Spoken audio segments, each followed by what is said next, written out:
Part two. Wednesday, part two. I did it. I'm back. We're here. Um, I don't know. I made it to the store and got my books and looked at them. I said, "Yeah, it'd be cool to talk about these books. It's my Wednesday comics, for Pete's sake. We have to talk about the books.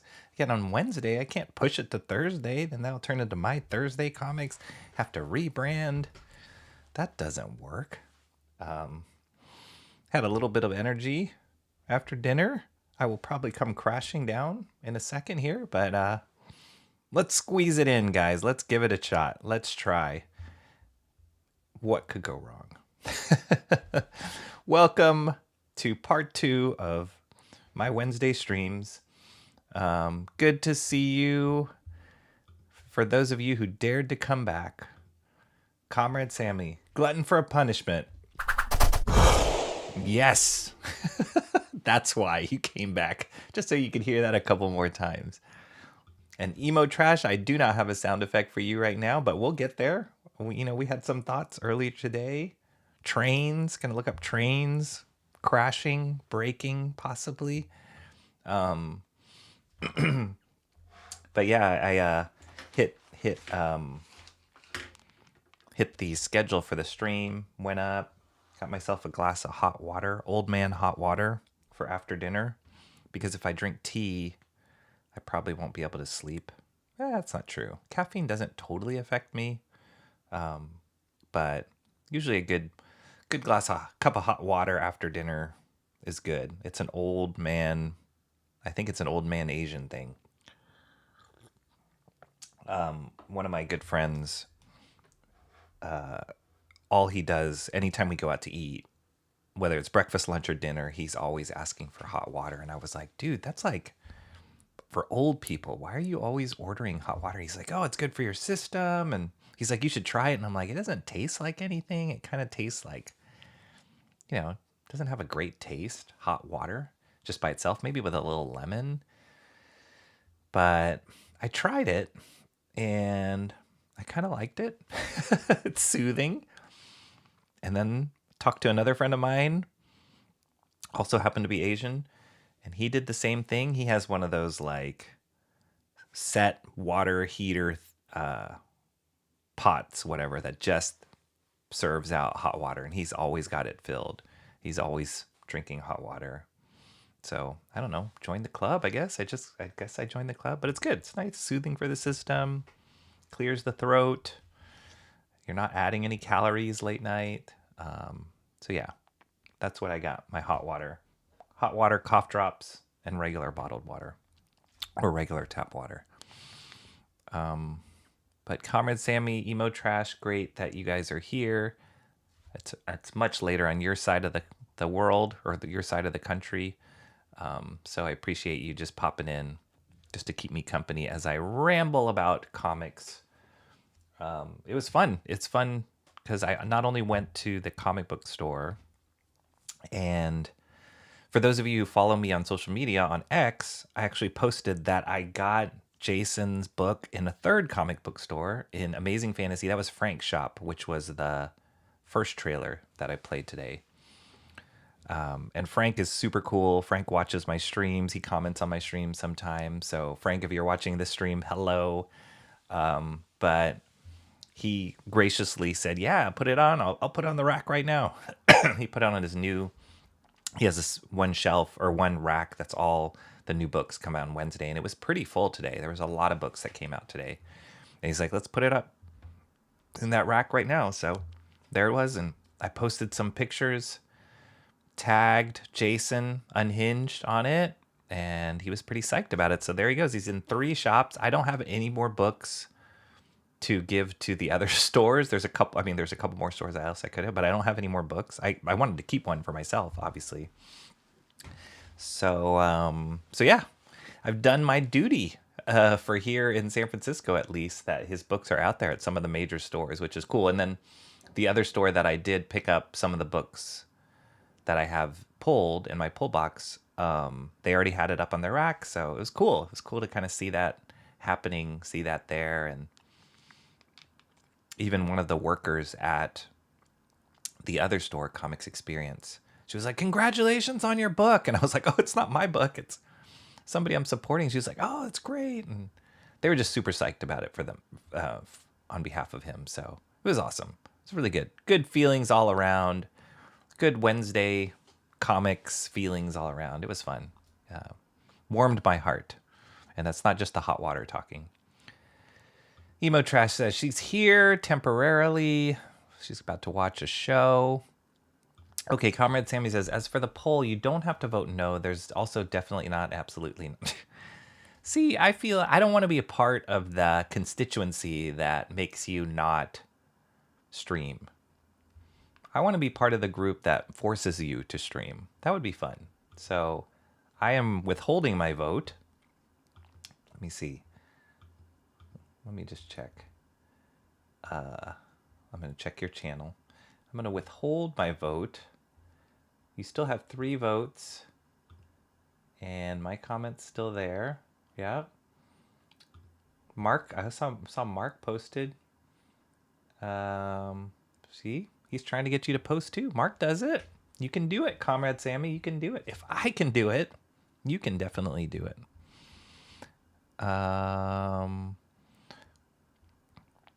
Emo Trash was talking about watching her show. She's going to probably go and watch it soon. Thanks for stopping in anyway. What show are you watching? Are you allowed to say? Is it a YouTube show or like a show that's on like a YouTube specific like stream? Or is it a just a show that's archived on YouTube?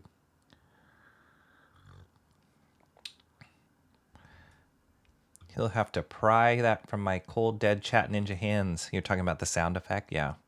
See, now, now I got you hooked. This is how I'm going to get more subscribers. Is for the faithful, we will give them sound effects. Is that a bribe or what? Or am I bribing or what? She got some Lipton green tea. Okay, that's a good choice. Maybe I should have done the green tea. I actually don't know if we have any green tea. I have a lot of black teas, red teas. Actually, red tea I don't think has caffeine. Maybe I should have got red tea, but whatever. We'll start calling you Old Man Asian. I think I am a checkbox on all those categories right there. So that's unfortunate. He gonna be giving out whole quests to young warriors here soon. Right. I have a beard. Actually, I could never grow a beard.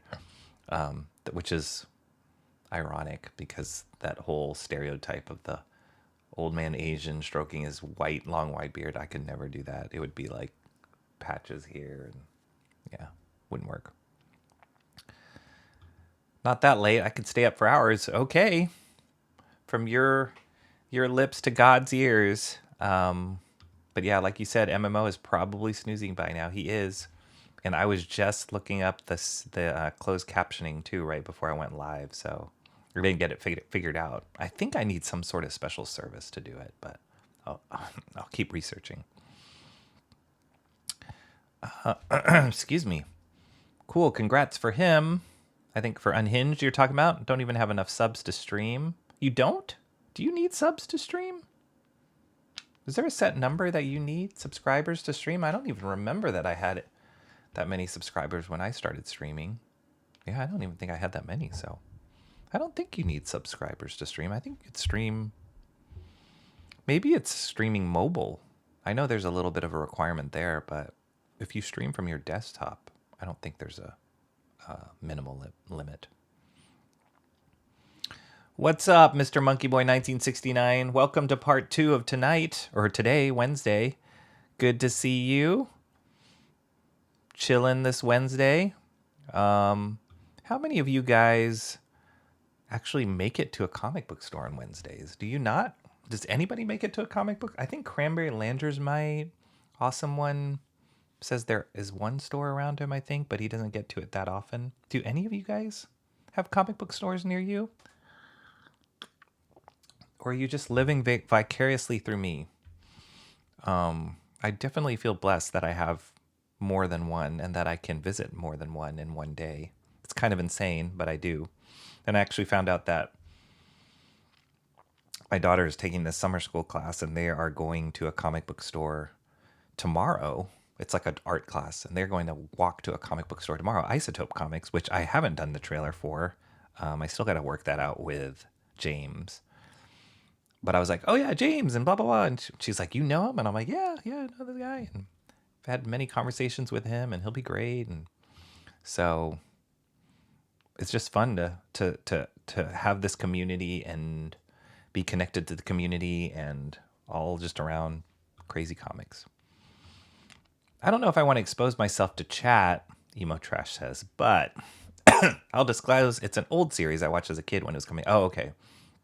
OG inspiration behind some of the oldest characters I've developed. Gotcha. Okay, cool. I wasn't sure if it was like a stream or something, or yeah, a YouTube specific show. But that's cool. Don't have to reveal that you watch, you know, what's that show? Even Stevens, or trying to think some crazy show that you could possibly watch that I could imagine that you watch. What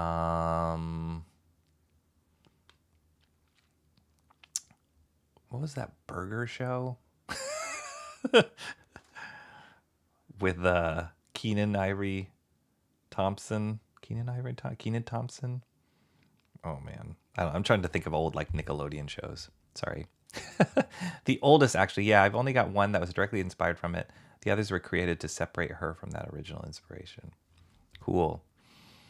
For live on mobile, you need 50 subs. Okay, that's what it is. I wasn't sure if it was, but I think if you stream from your desktop, like from your computer, I don't think there's a threshold that you need to hit. I could be wrong about that, but I don't think I had that many subscribers when I first started streaming. Definitely not that. Definitely not 50. And I don't even know why they do that, why they put that limit for mobile. I find streaming on mobile is a lot more clunky than streaming from my desktop. Like I couldn't do eCam from mobile, and I guess it's a specific kind of streamer that does stuff like that. Okay, cool. I won't beat around the bush much. Let's just go straight into the books that I have, or that I picked up. Because not only did I... Dang it, that wire always comes across here. Bugging me.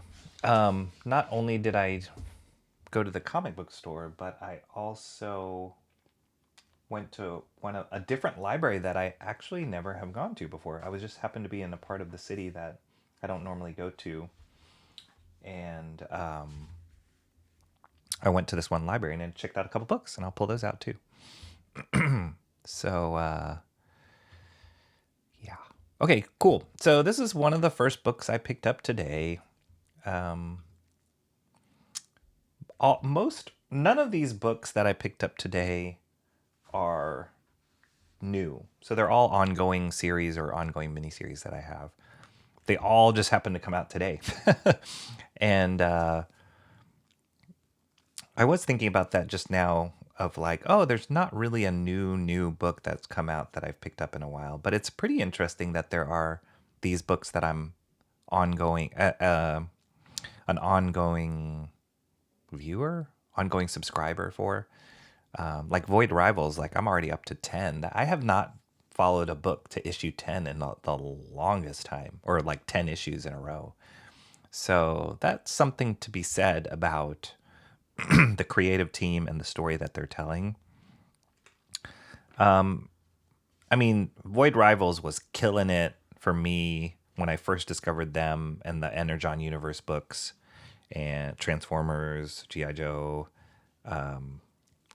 Transformers, Duke, Cobra Commander, and Void Rivals. Like, they were killing it. It is dragging out a little bit.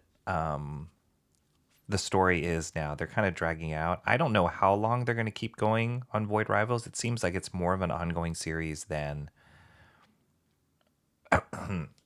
like Duke was, or Cobra Commander. Those were more limited series. But they're on issue 10. They're still going. It doesn't end on this issue. And they're introducing more and more Transformers into this world.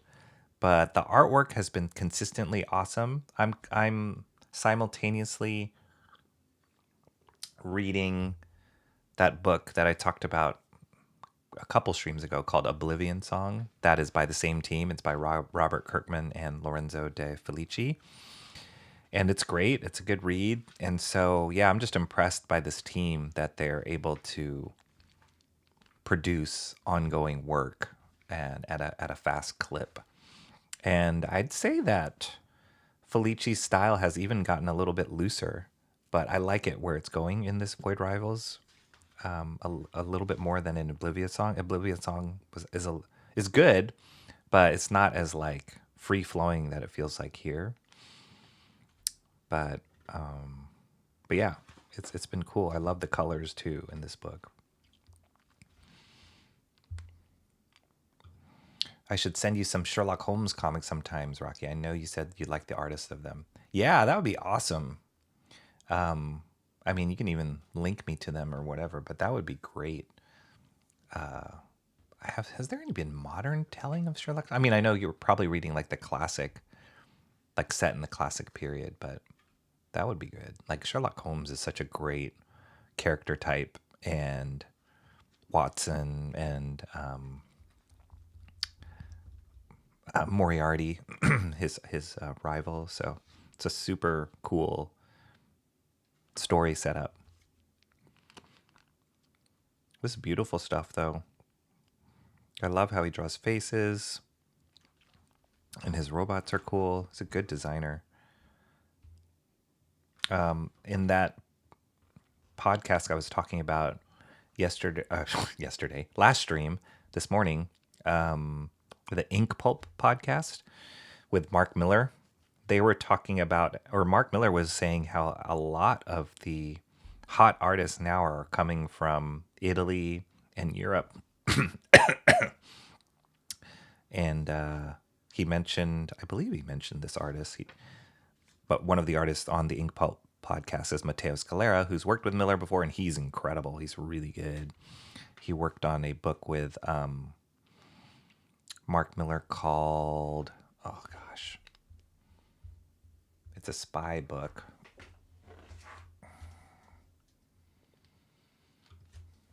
Mark Millar, Matteo, King of Spies. And that was a really good book, limited series. And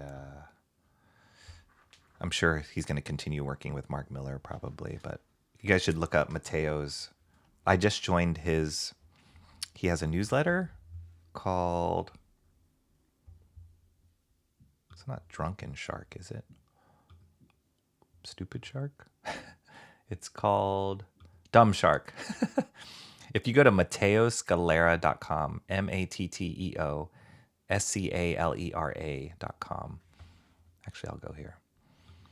matteoscalera.com. Let me get this set up really quick because his work's worth it to see. He's amazing, really amazing. And okay, let's see. I'm gonna switch to this. Give me 1 second. I'm gonna go to preview mode, so you're not gonna see me mess around with what I'm doing here. Open a window. This is what I was telling you. Like it's like Ecamm's not totally dummy proof. So go there. Look at Ecamm.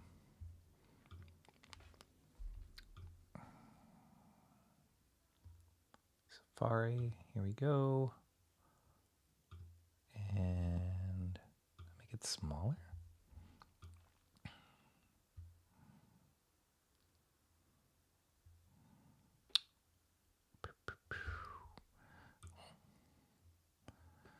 All right, almost there, guys.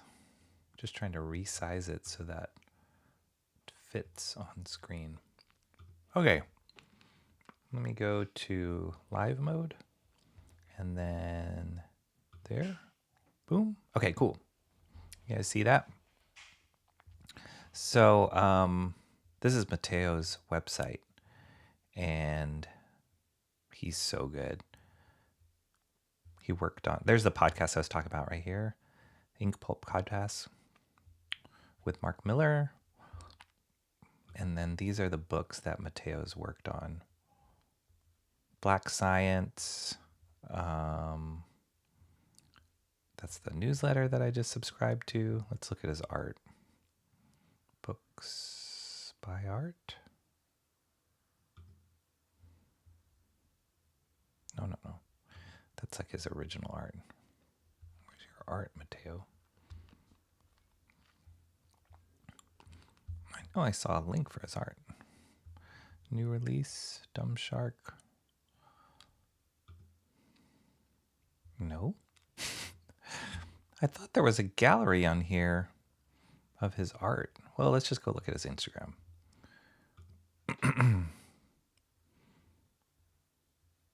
Yeah, I mean, look at this. It's killer. It's really good. He's got a really nice loose style, but beautiful stuff. And he's Italian. And so, yeah, I guess he also has given a lot of names to Mark Millar about artists that he likes.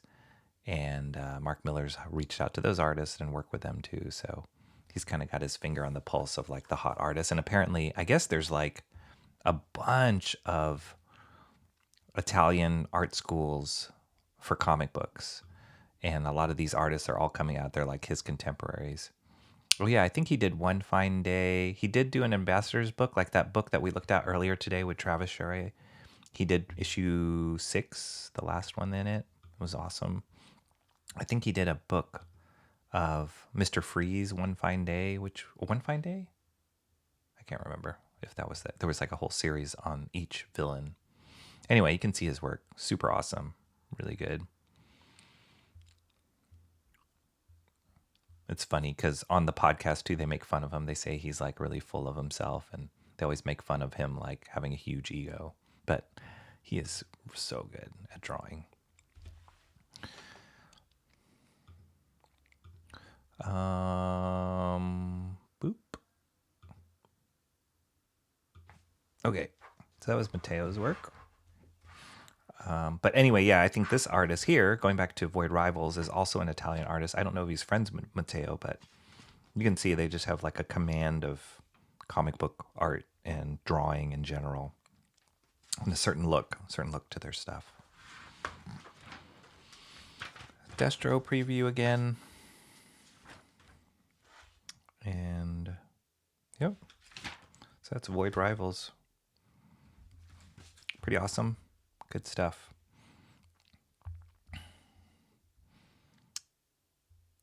Emo Trash says, wait.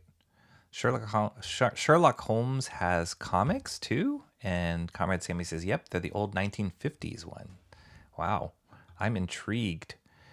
I remember playing a Sherlock Holmes game once, and I'm perpetually upset I haven't been able to find it on my console since. No, I don't even remember a Sherlock Holmes game.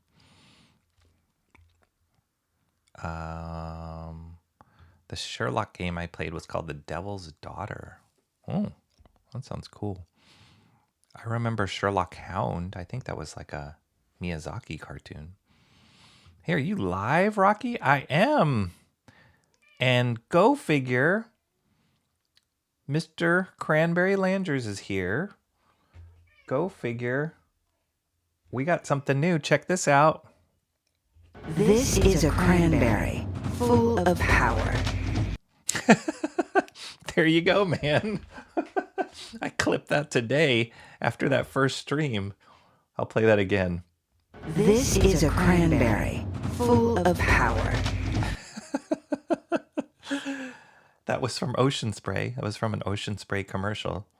And you're welcome.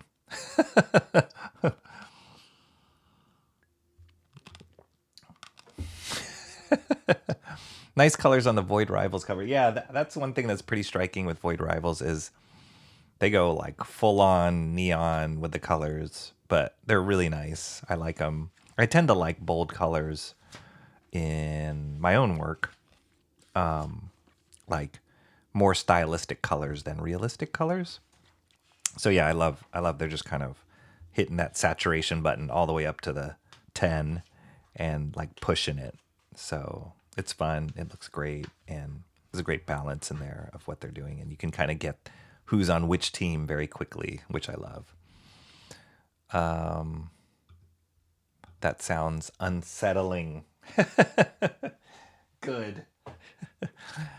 Full of power. I know when I heard that, I was like, what? Is that really what how they're advertising cranberries? This is a cranberry full of power. Oh my goodness. All right. Second book I'm looking at is Blood Hunt number 4 came out. We're almost to the end of this miniseries. And as usual, I'm suckered into the non-explicit version and the explicit version, getting a copy of both. So I haven't looked at either one of these. The explicit version always comes in like an extra poly bag, which is the worst kind of plastic. Like it's not really easy to cut, and yeah. But it was cool that it was polybagged in the first one because the very first issue of Blood Hunt, because it came with like a little trading card. But this one, I mean, all the other ones since 2, 3, and now 4, they don't come up with anything extra. They just polybag it so that people can't look inside and see the explicit stuff, which, to be honest, over the course of 4 issues, isn't really that explicit. Probably the first issue was the most explicit in violence that it showed. But now it's funny if you go look at the solicitations of a lot of the upcoming Marvel books, like specifically like Wolverine, and there was another one I saw, but a couple Wolverine books, I think, and there was some other book. But now they have a polybagged explicit version for those too. So I think they realize like, oh, that gimmick worked on Blood Hunt. Let's do it for our other books, because when you think about the effort, the artist is only changing maybe 4 pages in the book or adding 4 pages to the book, but you're getting 2 books out of it, one of which is $1 more, and people are getting suckered into it like myself. So okay, it'll probably wear out some people after a while. That's just like how it was with all the gimmicks they did in Image in the 90s, where they would do like different bagged versions or different kinds of covers or whatever. But I'll play your game, Marvel, at least through these 5 issues. I love her opening statement. This is great. Yeah, me too. And to be honest, I was actually like playing around with like speeding it up to make it a little shorter because it's a little long in the tooth. But it took away from the gravitas in her voice. So I just kept it the length it was. This is a cranberry full of power. Like she is convinced that cranberry is full of power.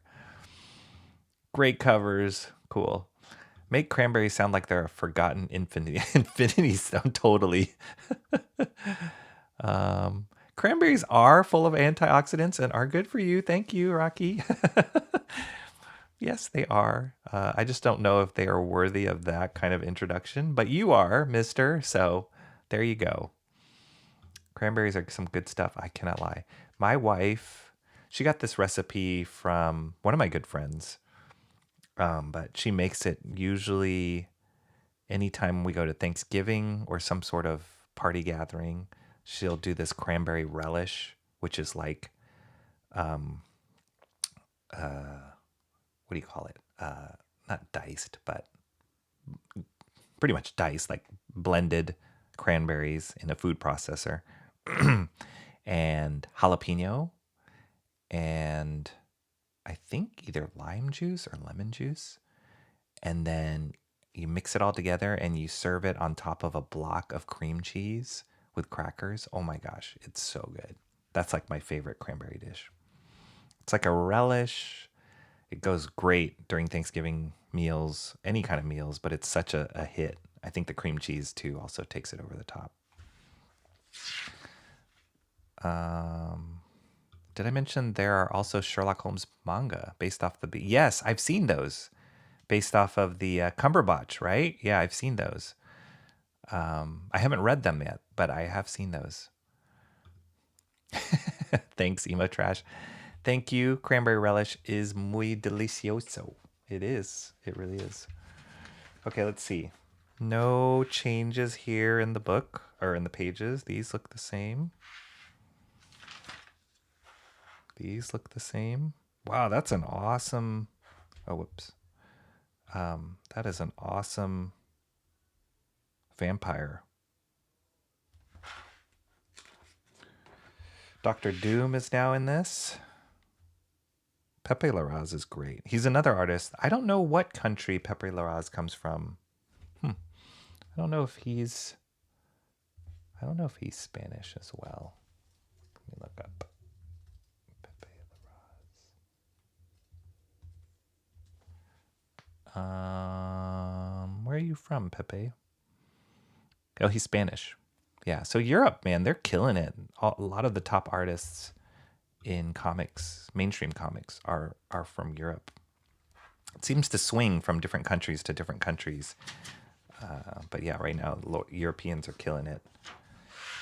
And one of the things that Mateo has shared on their podcast before is also the cost of living in Italy is way cheaper than living here in America. So what he earns as a top artist at Marvel or DC goes a way farther for him in Italy. And I think that's what they're finding with a lot of these European artists. So that's probably why they're hot commodity. Okay, so this page is the same.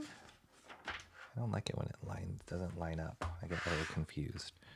This page looks the same. So far, everything is the same. I just basically bought 2 of the same book. This is the same. Same.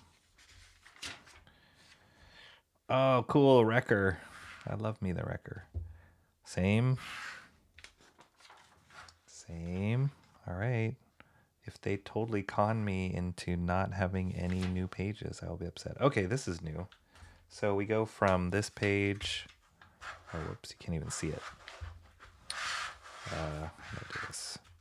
These pages, one on the right side is the explicit version, and the one on the left side is the regular version. So these pages are the same. This is the regular version.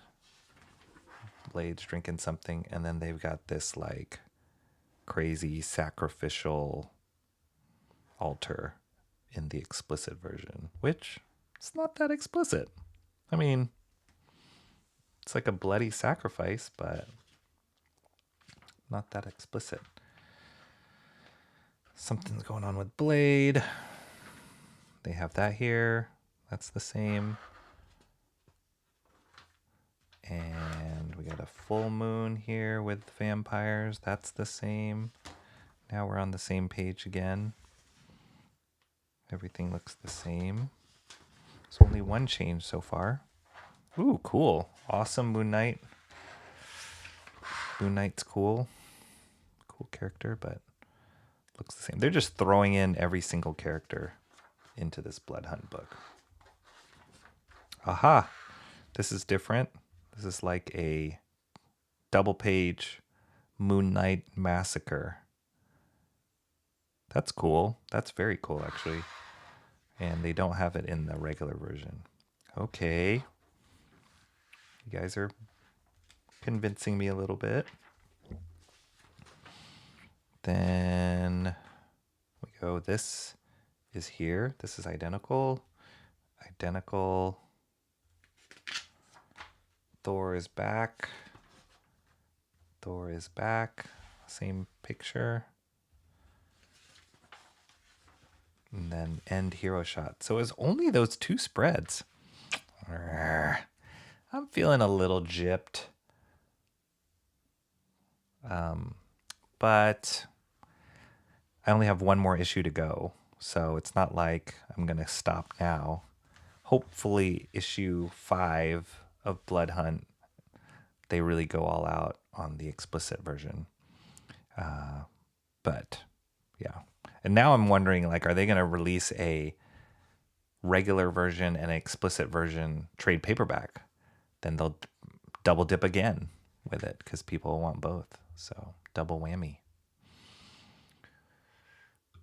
Emotrash says, my mother got creative this past Christmas. She made a cranberry chutney. Wow, that sounds good. I honestly forgot what she called it. A cran chutney. Cranberries and all sorts of other Christmas spices, I think. Don't remember. Didn't really pay attention. Steer clear of kitchens. Love the colors in this book. Cool. Yeah, the colors are Marte Gracia. Sounds European again. Yeah, they're doing good. Americans got to step it up, man. South American and Asian artists, low cost with great quality, great bargain. Yep.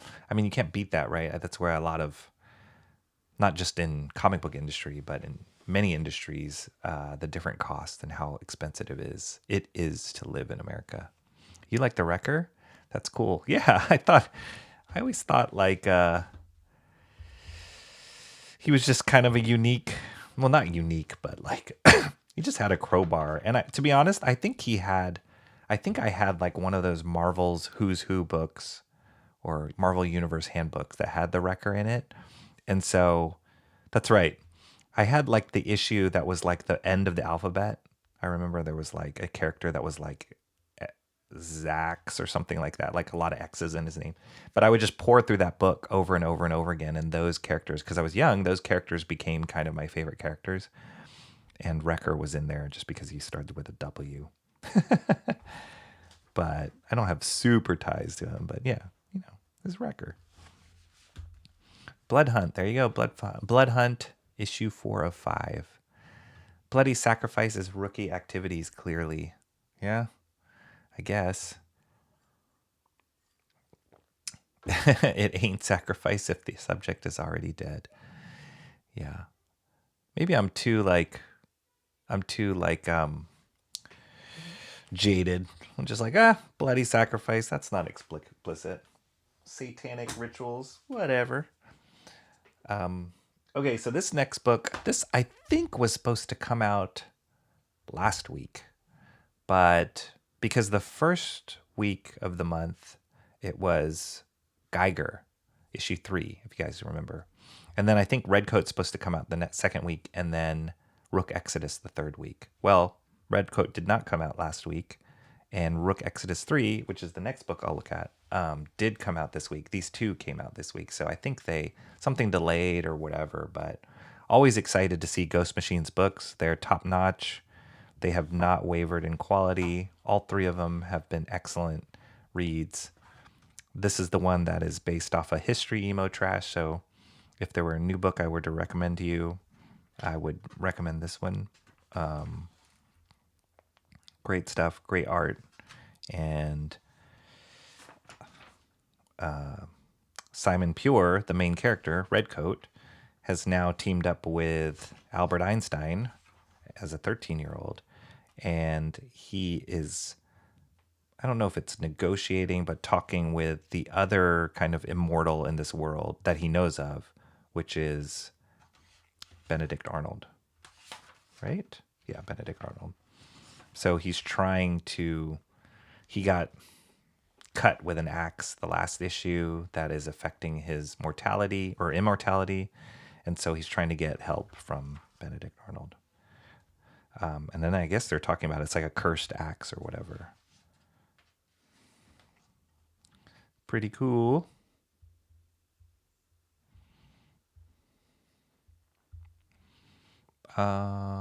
Cranberry Lander says Moon Knight is cool, great looking ads. Would that time of the month be a bloody sacrifice? Sacrifice night being in pain for baby health, ladies. Not beating around the bush there. Cranberry Lang is just going for it. Yes, we call that Satan's bloody sacrifice. Woo.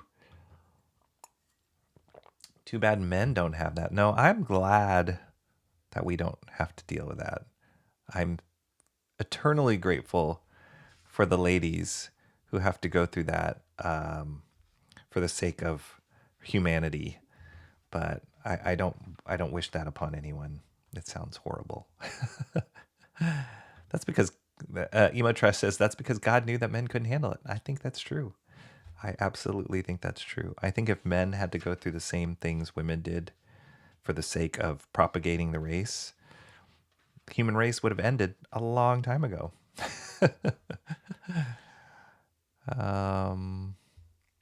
It's been proven with the amount of men that have folded under the simulation machines. Yes, they have those things that guys can like strap on that simulates contractions.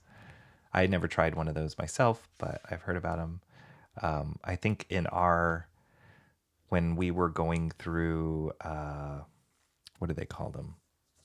Prenatal classes or whatever, just teaching you about when you have your first kid, you can go through these classes that teach you about all the basics, but also like, what's it going to be like, what to expect, blah, blah, blah. And one of the exercises was you had to hold on to an ice cube for as long as you can. And everybody did, the men and the women. And I knew I didn't last that long. And it was the case with most of the men. Most of the women lasted the longest. And they were just talking about pain tolerance and how you're kind of designed differently. I think it's for certain kinds of pain for sure. But yeah, for some reason, holding an ice cube was a lot harder than it sounded. Cursed axe, is it the one Washington used to chop the cherry tree? I don't think they've explained it yet. Maybe they'll explain it in this issue. They just introduced it in the last issue. Oh. No. There it is. Oh, wait. They were just talking about George Washington and the cherry tree, so I think it is related. Good call. Yep, there's George Washington. Good call, Emo Trash. I think you need to read this book. Cranberry Langer says, great looking pages. John's here. What's up, John? You're awake? Welcome back to part 2. Everybody was encouraging me to do it earlier today, so I'm doing it. Now you guys are waking up or staying awake, so awesome. I appreciate that. I don't know if you were here. Did you hear my new sound effect? I actually was able to squeeze this in. Here's the new one. This is a cranberry full of power. For Mr. Cranberry Langers, we got that one. And then let's not forget Chat Ninja, Comrade Sammy in the house. And we will continue to work on all of you guys. I'm committing myself to something. This is like committing myself to like wrenching everybody. It's going to get unwieldy after a while, but definitely I'm for all of you guys who are diehard faithfuls, I will put in the effort for it. But there will come a limit where I'm going to be like, I can't do another sound effect for that person. Welcome to the party. Hey, I'm trying to mock you and be competitive for men, Emo. That's not working, Cranberry. I don't think she's buying it. I'm trying to be biased and root for my team. I don't think it's working. I wouldn't want to try that. No thanks. And Emo Trash comes back with a honey, you win this one. LMAO. You remember that. It was Yo Mama that had to bring you into this world. The end.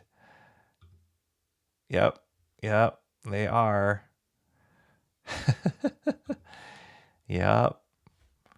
Cranberry Langers, I know you got to bow out. We'll just give you this. This is a cranberry full of power. Except when it comes to labor. Oh my goodness. John says, well, women put up with us guys, but then again, we put up with women. So yeah, you know what? It's a beautiful design. I think that I think there's definitely a design to it, and there's a complement there between men and women, and it's funny because there's some universal things that are just like I've got maybe the range of two emotions that I express versus my wife who can express a billion of very subtle different colors, and my daughter as well. And me, I'm just like, I'm either angry or hungry or both. And that's about it. So, so yeah, but that works really well in certain situations, and does not work so well in other situations. So we all need each other to survive and to understand this world. I wasn't the one who tried to get Adam to eat that. Okay, buddy. Oh my gosh. To be honest, I'm on y'all's team anyway. I don't even put up with women myself.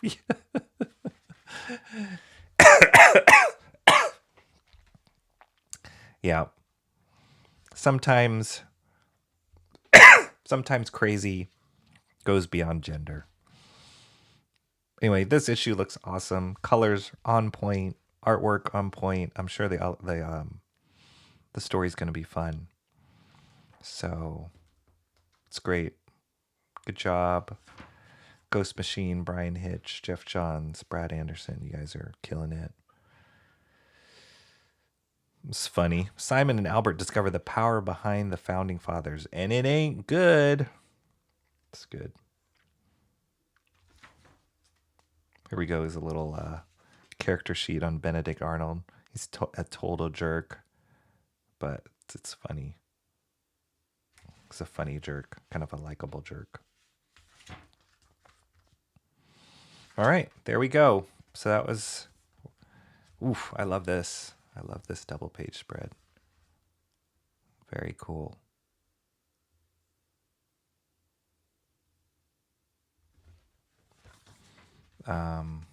Yeah, they're doing great. Ghost Machine is doing great. And the last book I picked up today was Rook Exodus number 3. So they doubled up this week because I think they were late on Redcoat. But Rook Exodus is... I always say this. I'm like, oh, this one's my favorite between Rook Exodus, Geiger, and Redcoat. But they're like kind of neck and neck, all of them. I think because I'm a huge fan of sci-fi stuff, that this one kind of ekes it out. But Geiger... Sometimes the stuff in Geiger just really is amazing. And Redcoat's always fun. So beautiful. That's a beautiful face right there. The artwork is stunning in Rook Exodus. The level of art that Jason Fibok is drawing at is really beautiful.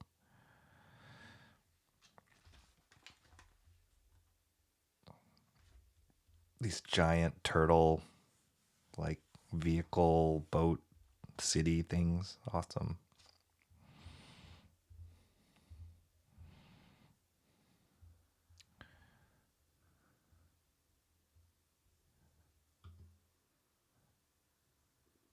You and few others are exceptions, Comrade Sammy. It just seems my female peers most often clash with me. I don't think you're alone. I mean, dare I even step into these waters? But I know just being a dad, being a husband, and loving the women in my life, they definitely have this very deep range of emotions that can run through. And so when you are with other women that are like that and totally spider webbing between all the different emotions and trying juggling it, when those kind of two forces come together, it can get really crazy really fast. And so I know deep friendships can be amazing for women because they go deep and connect really deeply quickly. But they can also be really complicated. So I know mother-daughter relationships can be complicated, or just girl-to-girl relationships can be complicated. We just saw Inside Out 2 last weekend, and I loved the first one. The second one was good. It wasn't as good as the first one to me, but the funny thing that it did was it focused, excuse me, it focused on, I mean, the first one focused on the main character, Riley, but this second one focused on her as a teenager, for those of you who haven't seen it. And they introduced some new emotions, not to ruin it or anything. But it was some of the things that they tapped into were brilliant the way they described it in the Inside Out world. Like, how do you describe what's going on in a teen girl's head? Like, that's impossible. Like, they don't even know how to describe it. But the way they showed it in Inside Out 2 and explained it was really funny, and it made a lot of sense. And so it just goes to show you, and it's super complicated, and like sometimes it just, they had this one sequence. Again, I don't think this is giving too much away, but they had this one sequence where Riley, her best friends have to tell her some news that she doesn't want to, or that they're kind of nervous to tell her, and they say something, and then one of the girls' eyebrow kind of twitches a little bit, and they zoom into Riley's head, and the character Disgust, if you guys remember that character, she was like, "What was that? Wait, let me check it out." And they like zoom, enhance, and they were like, "Wait, I think I saw the eyebrow twitch," and it's like kind of moved up like that, and they're like, "There it is," and that means something's wrong. Oh no, DEFCON 4, blah blah blah. And they were like freaking, and she was freaking out internally. And then they zoomed into the head of the best friend who had the similar emotions, and they're like, "Uh-oh, what did I just say? Did something happen to my face?" And then they zoom in on Riley's face, and they're like, "Oh, did you see that? Her eyebrow twitch? She knows, she knows." So it was just this funny thing, and it's totally how, I know that's how my daughter thinks of like, with her friends or with us or whatever. Like, she's really sensitive and just tracking everything in hyper detail. And so yeah, it's complicated. And sometimes I'm like, I don't know. You hungry?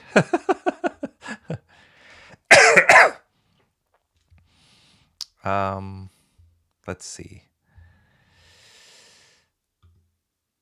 Emo Trash says the vast majority of my friends are men. Yeah, sometimes men are simpler. They're just like dumber and like, not dumber, but like, well, sometimes dumber, but like, sometimes if they're upset with other people, other men, they'll just kind of like punch it out or like yell at each other, push each other around, and then done. Let's go play ball, like sometimes it's that simple.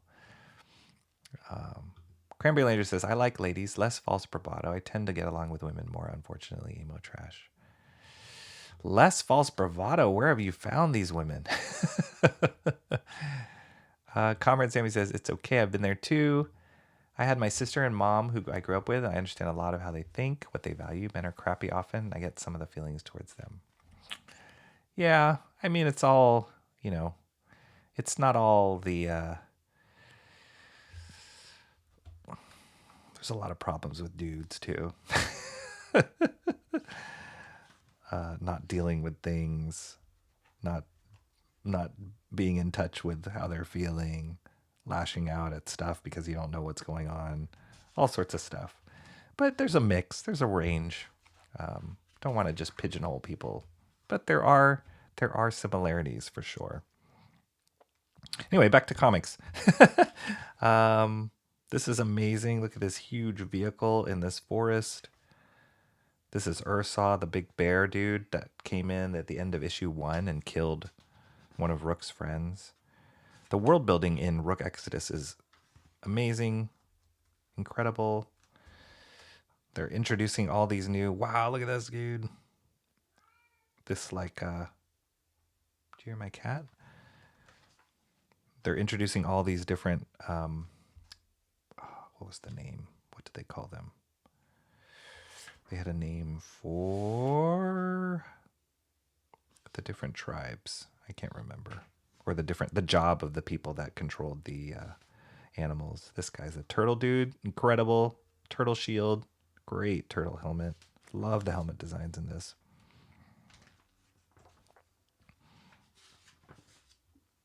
And yeah, Ursa. Back to Ursa. This guy is Stag the deer, Matterhorn the goat, Locust, Hardhead the ram. All of them are amazing. Arachne the spider. Reynard the fox. All awesome. Tatanka the buffalo. Jackrabbit the hare. Wow.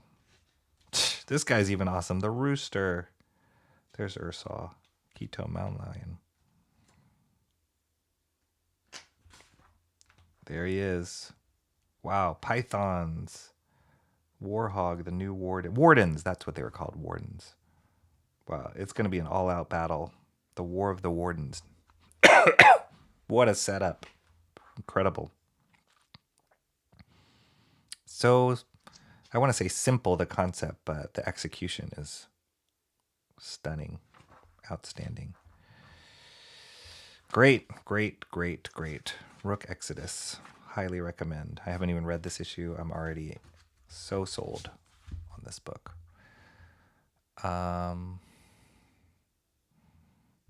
John says, update chat.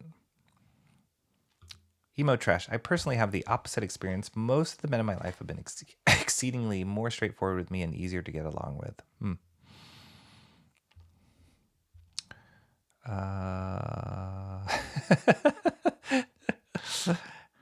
We've got to step up our irritation game. What's going on?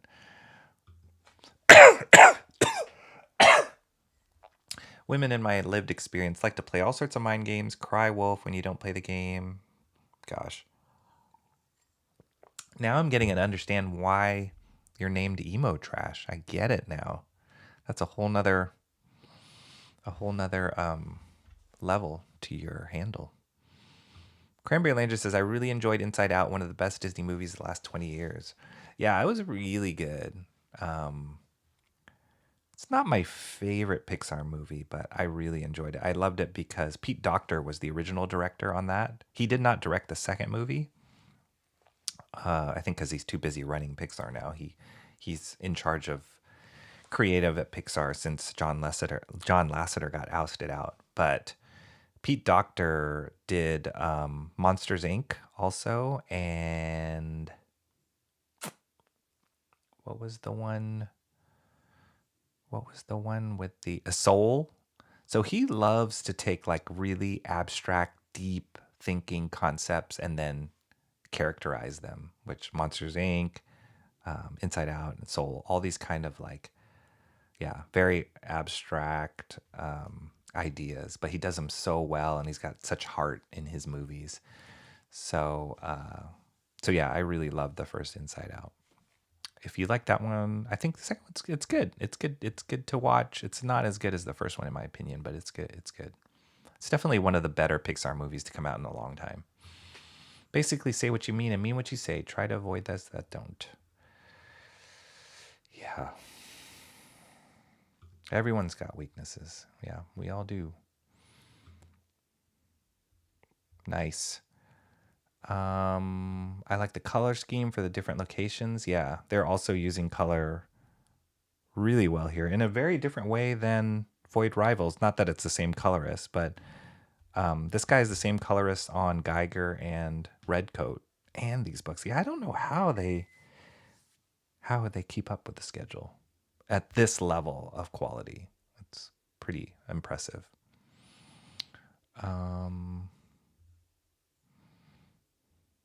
Great setup. This is how you build the foundations of a franchise. Yeah, it's true. I just wonder where they're going to go with this and how long they're going to be able to keep it up. But they've got a huge setup for a bunch of different stories and characters and plot lines and all that. That's what finally explains my user. Emo trash. Yeah, I mean, I'm thinking like just all the kind of emotional trash that you deal with. I don't know. That's what I was thinking. Oh, boy. Okay, so the other thing I was going to pull out to look at was... Let me switch angles. How do I do that? This guy? Boom. Nighttime. Let me gain... This is just for the fun of it, switching the angle. But let me go get some of the library books that I got, which are cool. Ouch.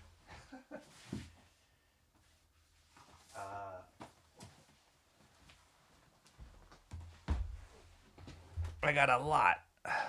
Just gonna geek out tons of comic stuff, tons of reading to do. It's like I always love to I have like a pile of comics that I still have to finish reading, whether they're current comics or just old comics that I pull out and put in the pile of like what I want to read. And then I also have a pile of library books.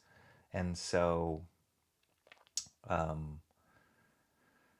usually as they kind of whittle down to like, oh yeah, I'm almost done with all the library books, then I'll go to the library and like just get a whole nother stockpile. So it's fun. It's endless. But it's really fun. And today today in particular, I got a lot on both new books and library books.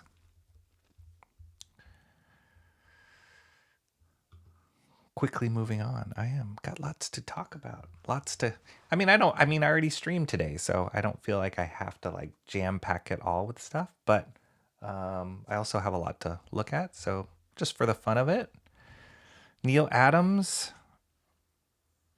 his Batman stuff. Neal Adams did a lot of Batman work. Neal Adams, the legend. Neal Adams. I don't think I've read much of his Batman stuff, but he passed away, I think, last year.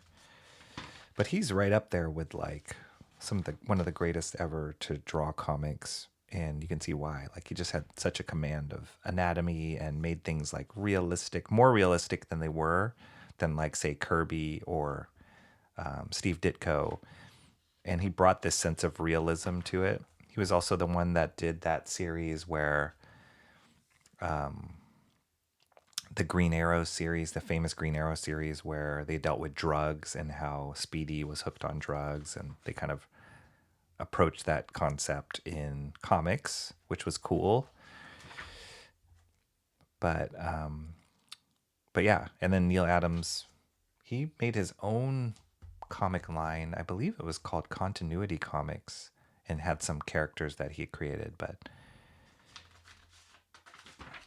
he did a lot of work most of his work for DC. He did some work for Marvel, but I'd say a majority of his work was for DC.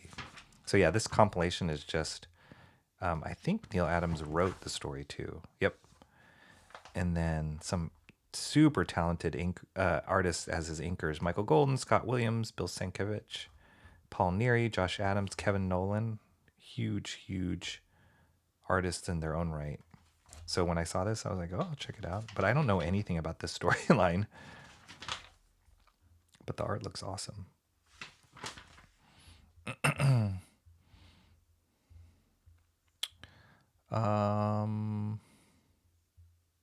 Quick, while he's gone, let's discuss spirituality, politics, and taxes.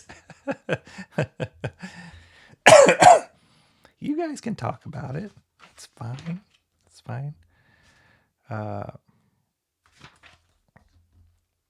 I love comics though. It's great stuff. This is cool. He's got these really extreme hands and breaking the panel a lot here. You really feel like Batman. It's funny because some people draw Batman where you can tell it's a man wearing a costume, like Neal Adams. Like it definitely feels like a guy. The costume's like wrapped around. But then some people will stylize it so much where once Batman puts on the costume, or Bruce Wayne puts on the costume, it's like that is the character, if that makes any sense. Like you don't feel like it's a man in it. It's like that suit is the character. So I love that there's a range there of how people treat Batman. And but yeah, I have no idea what the story is, but this is very classic Neal Adams, like just pushing the perspective on stuff. He keeps trying Bruce Wayne here without a shirt on, which is making me a little uncomfortable. I don't want to see his chest hairs. Like the very inviting, Neal. I think he must be telling a story. Oh yeah, there's a pterodactyl. I just saw email trash talking about a pterodactyl. No arson this time, but a pterodactyl. Cranberry Langer says, I would get 2-foot stacks of books from the library each visit. Yeah, it's awesome. I'm really, like, today I went to a library that I'd never been before, and I've lived in the city for over 25 years. Wow, over 25 years. That's crazy. And I still haven't visited every single library. So I just happened to be in this one area. I did a Google search. I'm like, library. And I'm like, oh, there's a library here. And I went there and I'm like, well, I've never been to this one. And the cool thing about this city is that every library has a sizable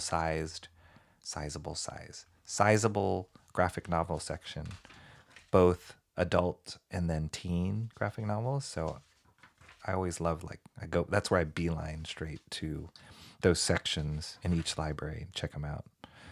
Somebody tore this. I should tape that for them.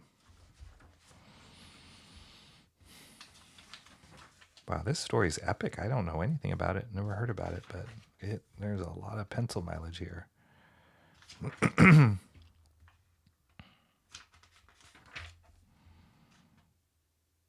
Wow, that hair.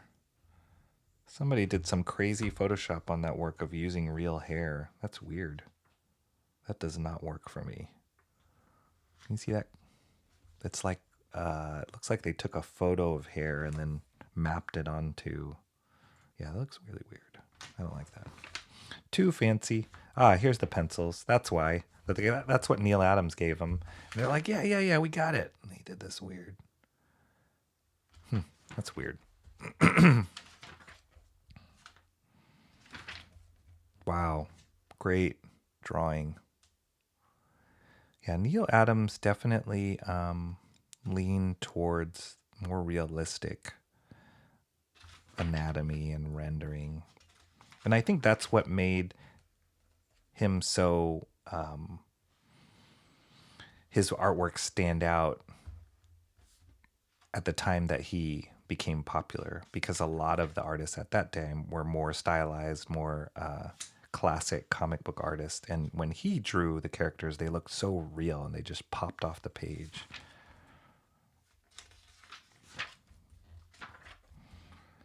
All these expressions and stuff, they're amazing. Good stuff. Glad I picked this up. And whoa, look at this Aquaman. That is a mullet. That is a real mullet right there.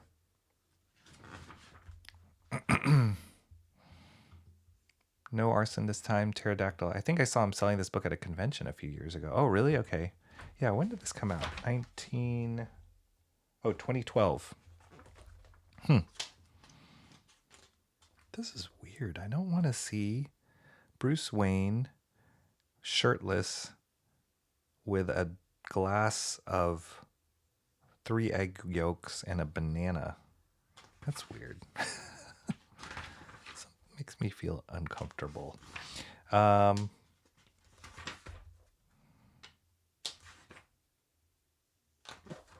Cool. I love seeing these pencils. It's great.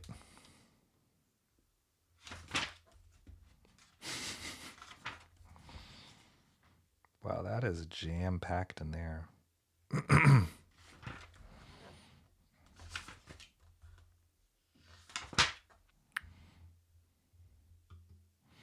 I'm honestly more impressed that I guessed how to spell pterodactyl on the first try. Look at me being all illiterate. Pterodactyl. He kind of introduced the more realism to comics trend. Yep. He for sure did. And that's what just made it. I remember him doing, I think he was, what was it? There were some issues of X-Men that he started on, but then he left and they switched to another artist. I don't think it was God Loves Man Kills. I don't think so. But it's something they started. But he did do some X-Men. It just looked so real and so different compared to what was being done with like Dave Cockrum and John Romita Jr. and Kirby, all those guys. Like just so different. Almost too real.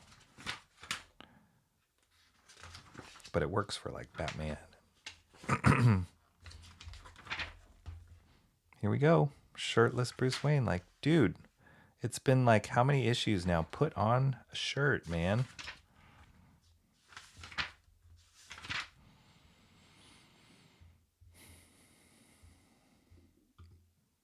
I'm the 80s. I'm content with this. The costuming comment makes sense. Is there something you need to tell us? No. That I'm uncomfortable with shirtless Batman? No. Can you speak anti-disestablishmentarianism correctly on the first try, Emo? Speak or spell, both. What about onomatopoeia? That's a good one. Ton of hidden gems in libraries. Yeah, there are. There's way more comic stuff in libraries. I think with the advent of like how popular the graphic novel is these days, I think there's way more comics in libraries now than there were when I was growing up. That's a weird face. That is a weird face. Who is that guy? Ah, see? Thank you, Batman. Finally. Okay, I don't know who this is, but this is a weird Elseworlds character or something. This is where the dinosaurs come along. What is going on? Weird. Weird.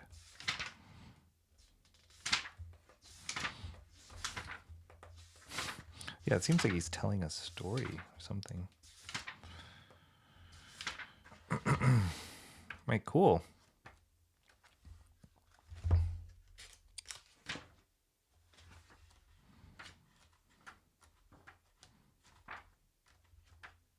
Different inkers here. If you guys read Tim Sale's Batman and Jeff Loeb's Batman The Long Halloween, they just announced that they are doing, I think it's a 10-issue series called The Final Halloween, which is kind of, Tim Sale passed away last year, 2 years ago. But they're doing a story to kind of wrap it up called The Final Halloween, and they're getting different artists to draw it in honor of Tim Sale. But that's a good one. Long Halloween is a good story. I have Dark Victory. I haven't read it yet. I'm actually just now finishing this one, Catwoman When in Rome, which is another Tim Sale, Jeff Loeb. Jeff Loeb's okay. I'm not a huge fan of his writing. Yeah, he's okay. All right, cool. So that's Batman Odyssey. Book 1.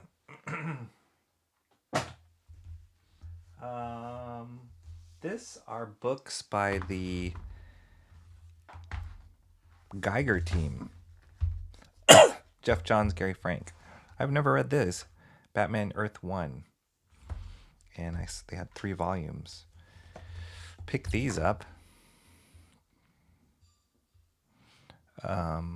Cranberry Landry says, I like Neal Adams. If you guys were subbed to my channel, like you should be, you would have noticed the artwork I post. Mullet, unsub, straight to jail. Party in the business in the front, party in the back. John said he voted. All right, I'm gonna check the vote. Let's see. Let's make sure. Emo trash. There's 3 votes. Did you vote? I don't want to vote. I was telling Comrade Sammy I don't want to vote because she's trying to trick us in the answers. So until you put a yes in there, I'm not going to vote. Mullets are the greatest. Extremely aerodynamic. No, I'm not John. I'm not back in the chat. I'm obviously behind. I don't think there's ever been a time period where I thought a mullet was great. I did talk about Long Shot, that one stream I did way back when with my friends Atik and Fred. And we went over Long Shot and how much we love that book. And that was the only time that I've approved of a character having a mullet. It still didn't look great on Long Shot, but it was who Long Shot was. But yeah, I don't know. The invention of the mullet was who did that, why they did that. So yeah, Geoff Johns, Gary Frank, Brad Anderson. colorist. Same team as Ghost Machine's Geiger. So I was looking at it was it Gary Frank? Maybe it was Gary Frank. Did Gary Frank work on that last book I was talking to you guys about was Doomsday Clock? Was that Gary Frank?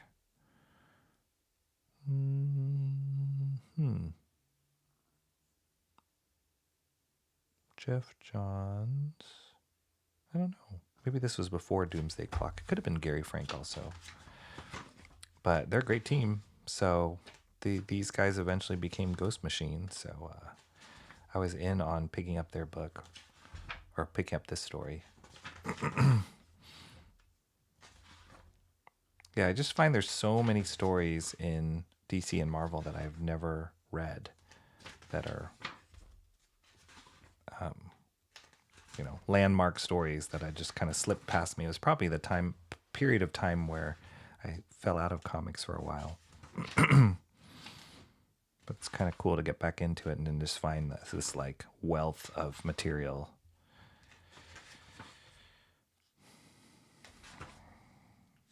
Good stuff. Not enough Batman that I can see right now, but good quality stuff.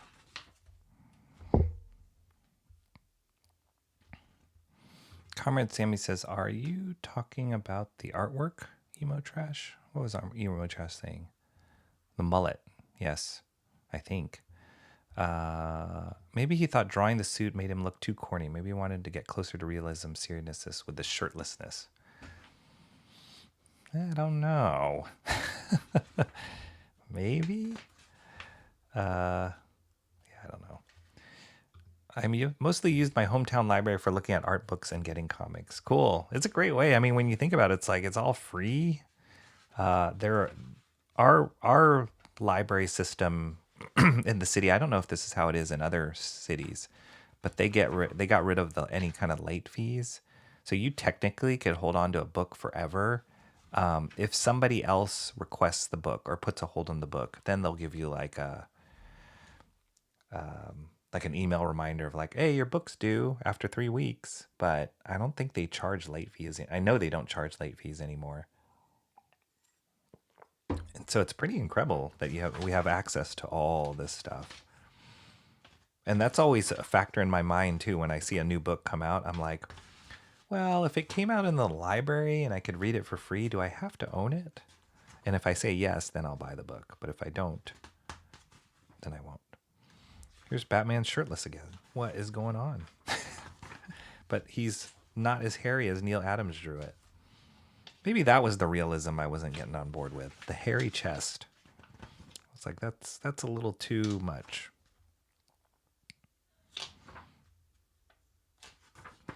It's cool. Gary Frank's got a great style. It's like him, Jason Fabok, Brian Hitch, Doug Mank. A lot of those guys have this was like the house DC style where it's like more realistic than Marvel. I'd say Marvel went more stylized with the house styles. DC went more real ever since, I don't know, Dark Knight Returns. Dark Knight Returns was so stylistic. But yeah, this kind of Brian Bolland a little bit. Ethan Van Sciver definitely has this kind of feel to his stuff. So yeah, there's 3 volumes of that. Pick those up. I have no idea what the story is about. Batman is not a hero. He's just a man. Fallible. Well, we knew that.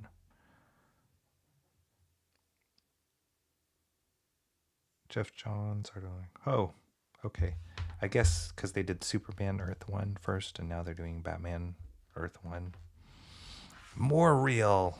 Everything's more realer and grittier and darker, painfuler. I like Geoff Johns as a writer, though, for sure. So I'm in. All right. Next is picked up this Mark Millar book, Reborn. Cranberry says Long Halloween is good. Yeah, it's really good. It's one of my favorite Tim Sale books. He might have been pushing the comics industry towards more realism, felt constrained by the costuming of Batman. Maybe. I heard my name, huh? That's confusing. Let's see. I hated mullets. Yeah. Nope, too late. Can't edit the poll. Well, then I made my own comment of yes. So that's my vote, and I'm sticking to it. I bet you could rock a mullet. No, I couldn't. I really couldn't. How dare you prioritize the people you're close to in life? For shame, emo trash. I think Rocky could rock up. No, I really couldn't, guys. I don't think anybody can really rock a mullet.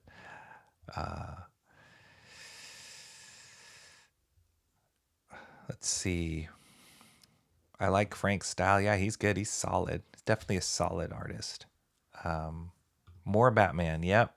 There's a lot of Batman. Here we go. This is Reborn. Okay, Mr. Monkey Boy saying Reborn was just okay. Cool. I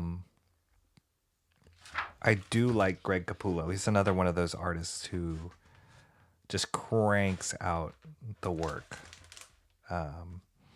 So I don't know anything really about this book. I remember seeing this cover and thought it was intriguing, but I never picked up the book itself. Mark Millar did tie in these characters into The Big Game, which was his, magnum opus that he put out, where all of the characters from all the different books that he had written kind of converge in this battle, with like the characters from Wanted to the Ambassadors to Magic Order. What's the name of the vampire one? All these characters. And then these characters came in at the end too. The artwork looks cool. Who's the colorist on this? FCO Placencia. Don't know.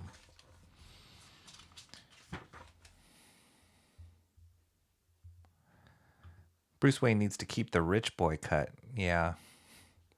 Bruce Wayne himself, with all the money, all the tools, all the Batmanisms, he could not rock a mullet. So if he can't do it, nobody can. Doug Mank is one of my favorite comic artists. Really? Cool. Yeah, he's good. He's super solid. I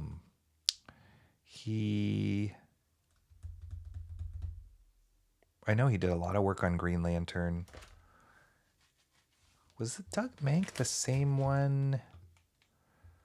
Okay, let me search before I ask. I don't even know if I'm pronouncing his name right. Is it Mankey or Mank? Yes, he was the same artist that drew The Mask, right?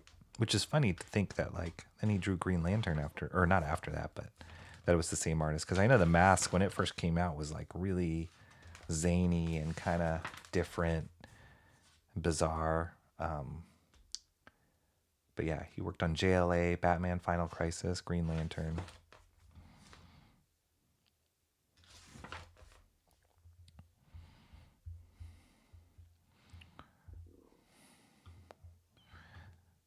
To stay or to go? Choices. Oh, don't let us hold you up, emo trash. If you got to watch that show that you dare not name in public, you can go. No problem. Nobody will judge. And I know it's probably late for where you are, so if you got to catch an episode in there, feel free. The artwork looks cool in this, but I'll take your word for it, Mr. Monkey Boy. But I definitely want to read it. See, this is one of the things where I saw it on the rack, and I'm like, okay, should I pick it up? I was like, it'll come out in trade. Then I didn't pick up the trade. But now look, now it's at the library. I don't have to pay a dime. I can read it. Looks cool. Cool designs. Greg Capullo's drawing a lot of Marvel stuff now. Stint on DC books has ended. I believe he's also drawing. He did a creator-owned series a long time ago called Creed, and I believe he's doing new stuff for that too. My guess is he will probably crowdfund that, unless he launches it like on Image or something. But that's kind of cool. I don't know where he has the time to do it, but yeah, he's working on a lot. I feel like he's gotten this shorthand with his work. When he first came out as an artist at Image, I saw him do work on Marvel first, and then he did some work on Image, and I was like, yeah, he's okay. And then he took over on Spawn, and that's where I feel like he really solidified as his own artist. He wasn't just kind of fitting into the house styles. And then he did a long run on Spawn. And then some of my favorite stuff that he did was on Batman with like the Court of Owls. That's where I thought like he just really kind of took it to another level and created the Capullo look.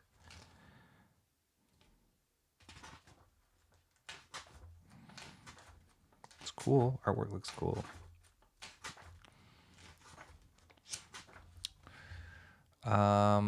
Emo Trash taken off. All right. See you later, Emo. Thank you so much for coming. Thanks for your conversation. Jesus, love you all night. Have a good evening. I like a lot of these character designs. John says, Rocky saying good, he's a solid artist. Reminds me of those French waiters who always compliment you on your choice of food. I always feel like the waiters, like you ask them, like, which one would you pick? And then they would say, oh, this one is my favorite. It usually tends to be the most expensive one. And who knows if they really believe that or they're just trying to get you to buy a certain one. I'm not trying to get you to buy this book. So I'm legit saying he's a solid artist. I mean, I just admire any artist who can crank out the amount of work that any of these guys do. It's hard. It's really hard. And to keep it consistently is a whole nother story. All right. Mark Millar, Greg Capullo, Glapion, Placentia. He worked on Spawn. That's probably the connection there. Yeah, all these stories all came together in the big game. So if you like Mark Millar, like, look at that's a crazy body of work. And he works with some of the top artists on the planet, so he ain't messing around. Okay, Reborn, book 1. Oh, I wonder, Mr. Monkey Boy, did they ever come out with a book 2? I don't think they did. But if you know, let me know.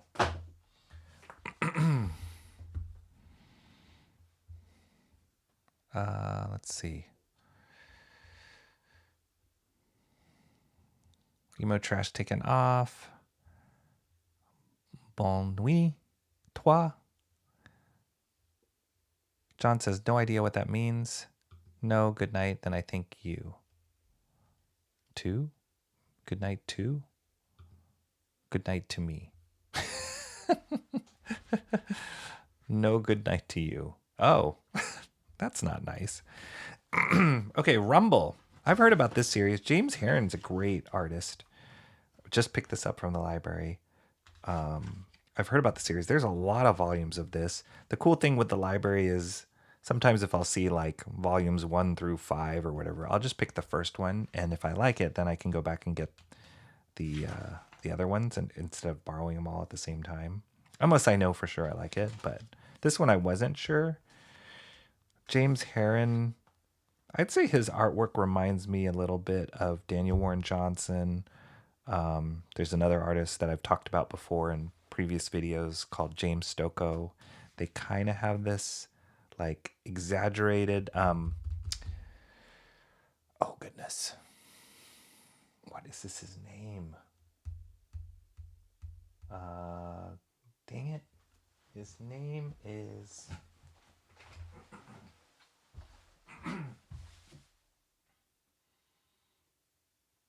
Oh yeah, Trad Moore.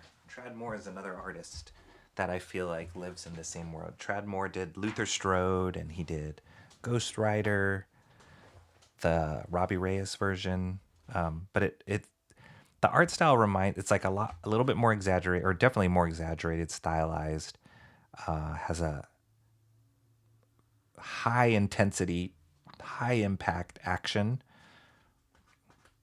which I feel like has an influence from manga, like with this like feathering lines and the action, like the really intense speed lines. And James Harren also does a creator-owned series called Ultra Mega, which is like and kaiju Ultraman kind of influenced. But I love his like stylized characters here. It's fun. But yeah, all those guys kind of live in a similar stylistic world for me. So I'd heard about, and I love that. I love that style. So I'd heard about this. I have no idea what Rumble is about. But yeah, it looks cool. John Arcudi is a proven writer.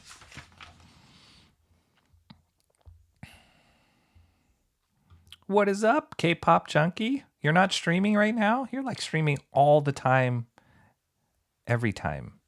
Anytime I go jump into YouTube, I see you're streaming. So I'm amazed you are not streaming right now.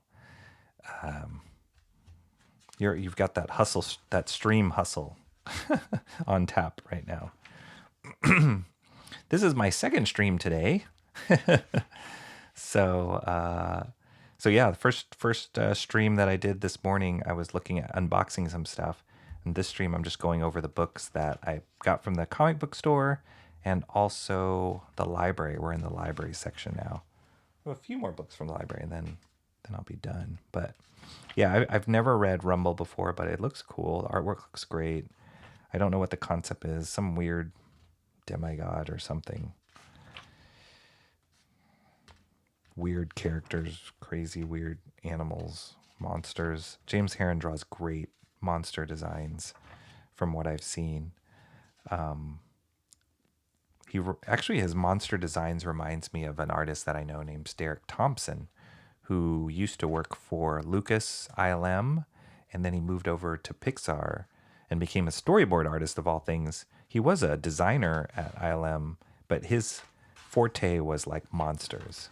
And James Harren stuff reminds me of it.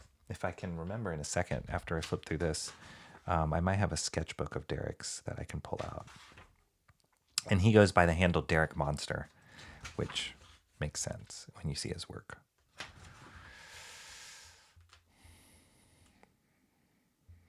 K-pop, everybody's saying hello to K-pop. It looked like an animated movie, demon-looking guy on the back. This one? Or was it Reborn? So you were going to stream? Needed a break? Yeah, you've been killing it. It's impressive, really impressive. And I hope you're enjoying it while you're doing it, because it seems like there's so many great creators that you're bringing to light. And correct me if I'm wrong, it seems like you're focusing a lot on just like indie creators that you admire and just getting on your stream. So it's great. It's awesome. I was telling the chat earlier today that I want to try and get more people to interview on this channel, or artists that I know or have worked with in comics. So yeah, that's definitely a goal. I love this design. Cool. It's like a scarecrow. I don't know. Weird. What is going on?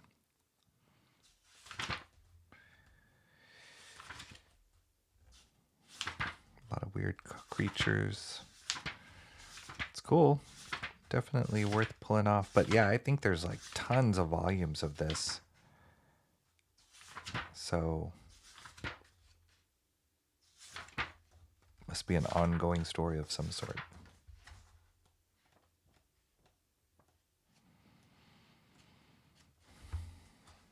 Sketchbook.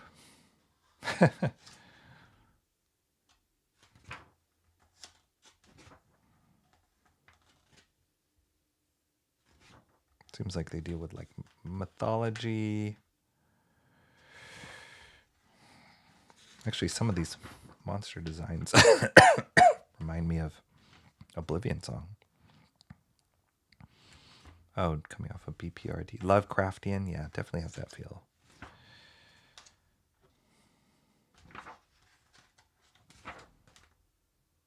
Cool. In urban fantasy action adventure horror dramedy.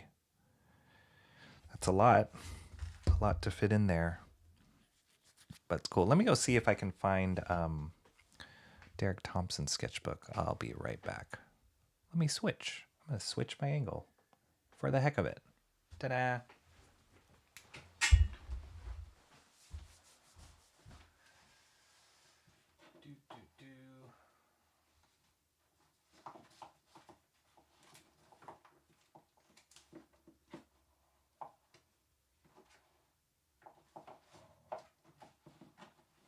Aha!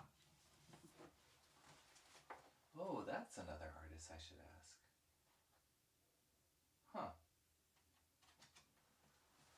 I just saw a book that I had of another artist I should ask, a friend of mine who I should ask if he would be willing to come on my stream. That'd be cool. Note to self.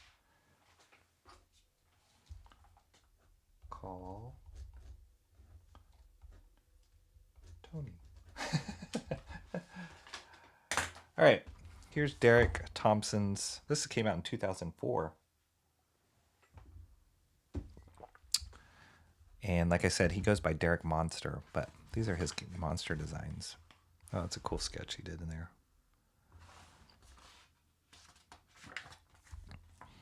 But yeah, he did design work for a bunch of ILM movies. And what he did in this book was, I think he drew a monster a day, and then he posted it on, at the time, it was probably, I don't know if it was Instagram at the time, because this was 2004. Maybe it was just his blog or something. But he did a monster day, and then he just compiled them all in this book.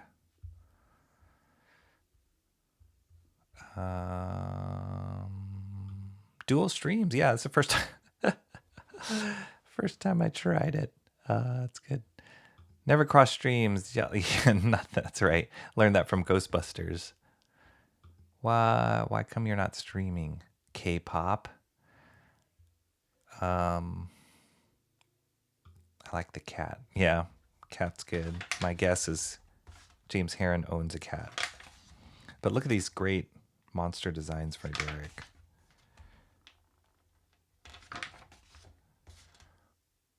He also designed, he did this monster design. So he used to be part of a collective of artists here in San Francisco. They were called Mavericks.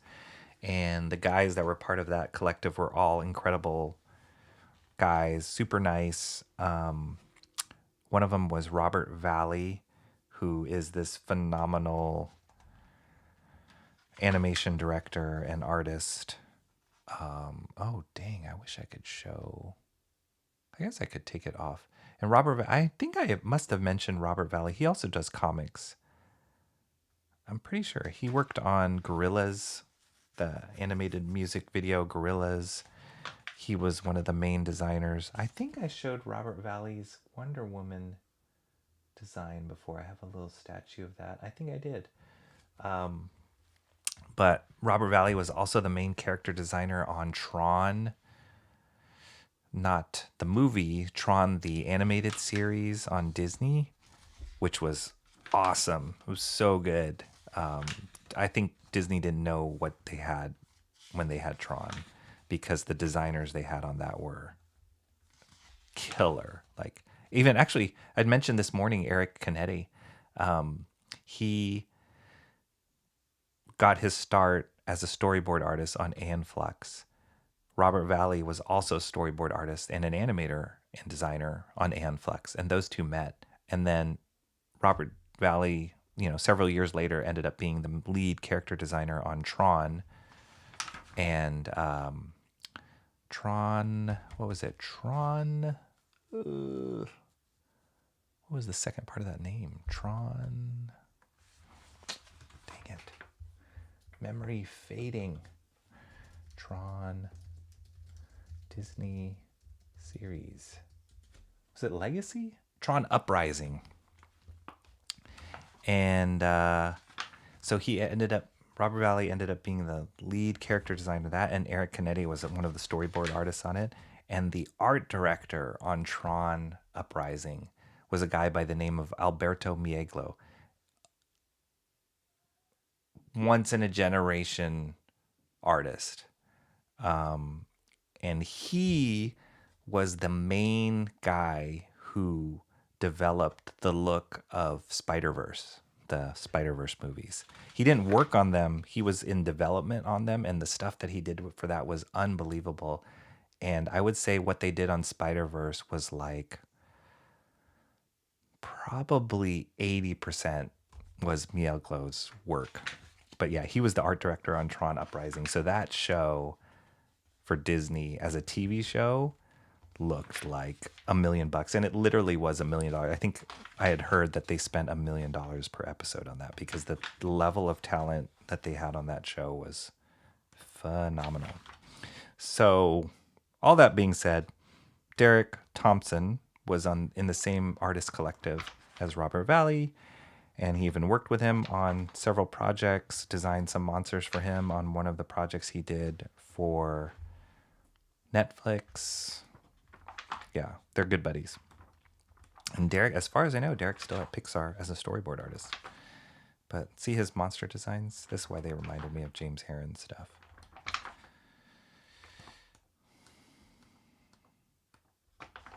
Blah, blah, blah. I can talk about forever for these guys. They're so good. It's cool because the Bay Area talent, it was like a different cut. Different, like LA for sure has tons of as far as animation goes, and any place there's tons of artists now. It's so like global now, but at the time, like the Bay Area community was much smaller than LA, but they were really tight, really helped each other, and I feel like it wasn't as competitive as it was, say, if you got your start or were working your way up in LA. And so everybody was like really communal, and they would get together and do these cool art jams and stuff, and it was fun. Okay, let's see. Where are we at? You guys could guest on each other's streams, then you could both stream. We could stream at the same time and be guests. We would break the internet. I get a mix of whatever I see that I really want to showcase, which is awesome, and it's great, and good on you for doing that. I would totally go on K-pop show. I don't know what I would say. She's like, she's supporting people that are creating stuff, and I have yet to create something that I can sell. But when I do K-pop, I'm going to call you up, and I would love to be on your show. I just invited myself. No Walks, reading this book called How to Win Friends and Influence People. Oh, I've heard of that book. How to manipulate people is basically what it is. So it reminds me of Sean Gordon Murphy mixed with Arthur Adams on The Eyes. Nice. Yeah, I can see that. I can definitely see it. Dig it. Rocky borrowed that book from the library back in 1997. I wouldn't do that. I wouldn't do that. I wouldn't take advantage of it. But if nobody else requests it, I don't mind reading it over and over again. Hi, door. Hi, lamp. You guys talking about my other ankle. Oh, yeah, door.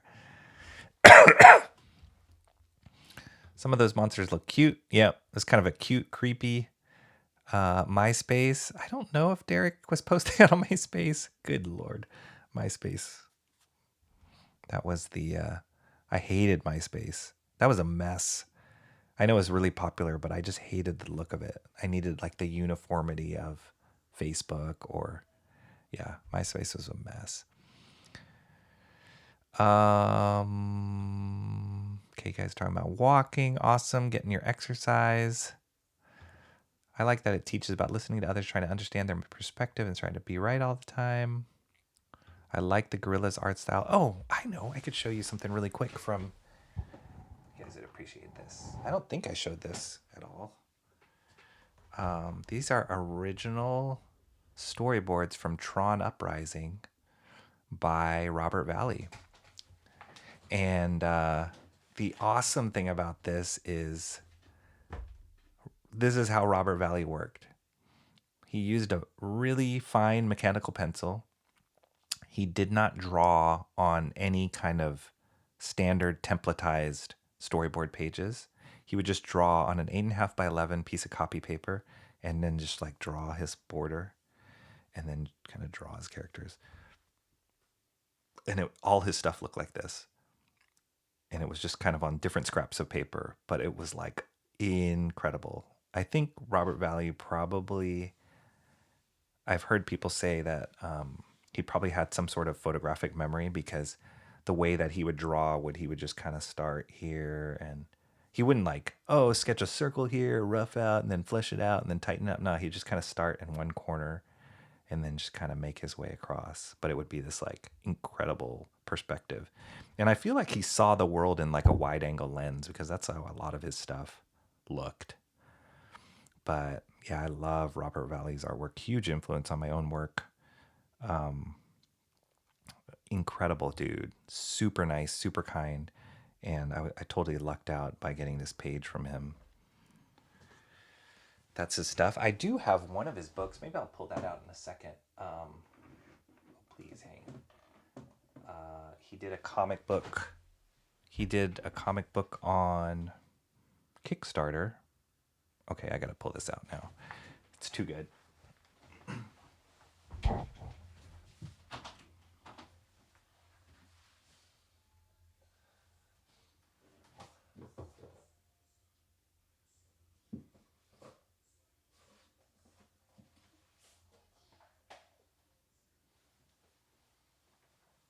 Did you open the durian ice cream?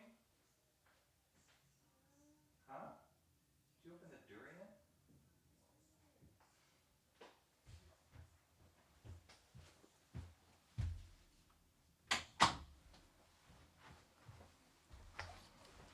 Oh, I forgot to give you guys the door angle or the lamp angle. Sorry, I'm pulling out some weird stuff here. Not weird stuff. This is incredible stuff. But let me just double check on the chat first before I get into it. Cranberry Lane says, I like the Gorilla's art styles. Cool. I love lamp. Is this a lamp? I love that monster dude. He's adorable. Walking. Wait, there's a movie with a slug doggo that looks just like that. Might have been designed by Derek. Who knows? I like the style in Spider-Man Into the Spider-Verse. Yeah.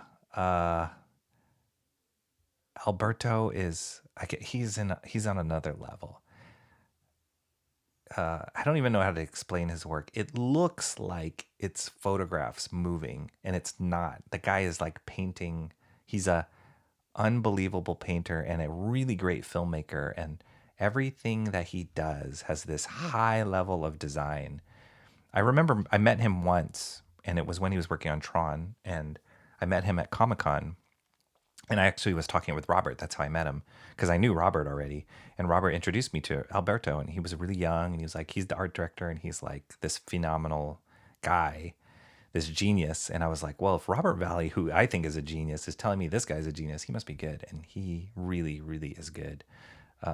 And so there was a lot of controversy, political stuff that happened when he was hired to basically develop Spider-Verse style, and he did a lot of these tests. You can probably find him online. I think I've seen him online before, but he did these test style things for it, and they just blew everybody away. But then when it came to actually developing the movie, they kind of eked him out, and I don't know if it was like a control thing or what happened, but he ended up not staying on the production. But it's so obvious that his work influenced the movie, like how it like looked very comic booky, and just the way the background design and just the character design. It was all, or not all, but like I said, 80% Alberto's stuff.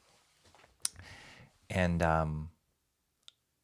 even though he wasn't on the movie and all that political stuff happened, they still gave him credit for it. And they do in the art book. If you look at the art of... I'll get it. Too much stuff. Hold on.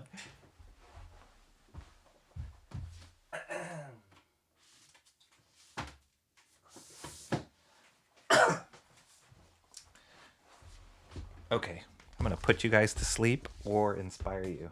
One or the other. So I don't know if you guys have this book. If you guys are into these kind of art books of movies, but whoops. So like this right here, this is Alberto.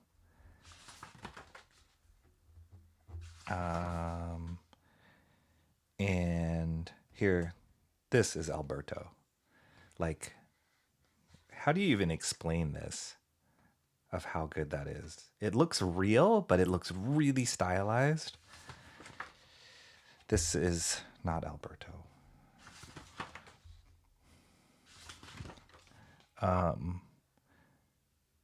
This is Alberto. This right here. Like that looks like he took a photograph. Like it looks like he took a photograph and just treated it and like added some filters to it to make it look. No, he painted that. Like, I kid you not, he painted that. I've seen his stuff like close up and like this. This is not him, but these are guys that worked closely with him. It looks like, oh yeah, it's a photo of a city scene. But if you look really close, it's not. They're just shapes that these guys have this incredible understanding of lighting and composition. But they include some of Alberto's stuff. Let me see. This is Alberto right here. I mean, get out of town. But he was the one who added in like, oops, he was the one who added in like why they added in like the captions. That was his idea. This is Alberto.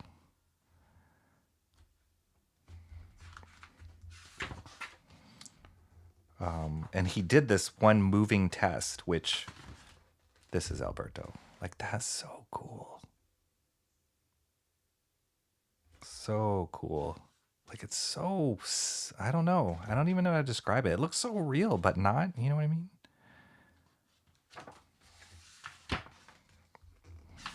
But this is a great book. And so, yeah, they're just trying to like capture what he did.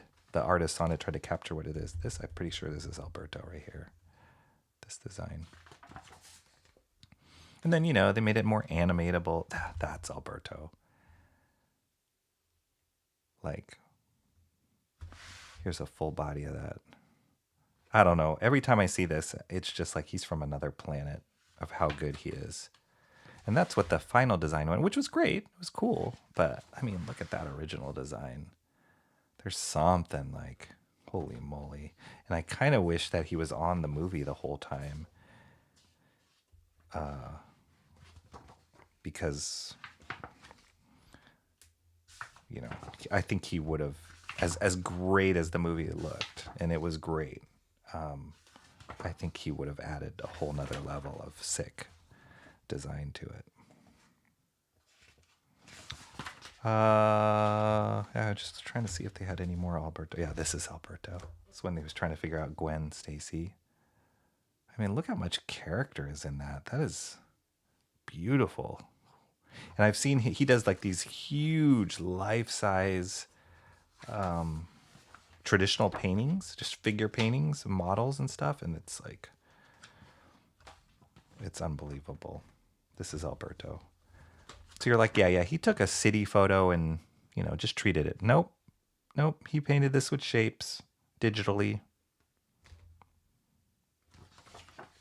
Some people just get all the talent. Alberto's one of them. He's a nice guy too. Like I said, I only met him once, but he was really nice. So yeah, how did I get on that subject? Oh yeah, Derek and Robert Valley and Alberto. Okay, got it. I'm back. Let's catch up here. Oh boy. Sorry. I like the monster design from Small Soldiers. Oh, I haven't seen that movie in a long time. I think that was Phil Tippett. Stop motion designer. I think he worked on that. Rocky, I was already going to hit you up. Nice to be on your show. I would love it. I would love it if I had something to show though first, but that would be so fun. K-pop, that would be really fun. We'll do it. We'll do it.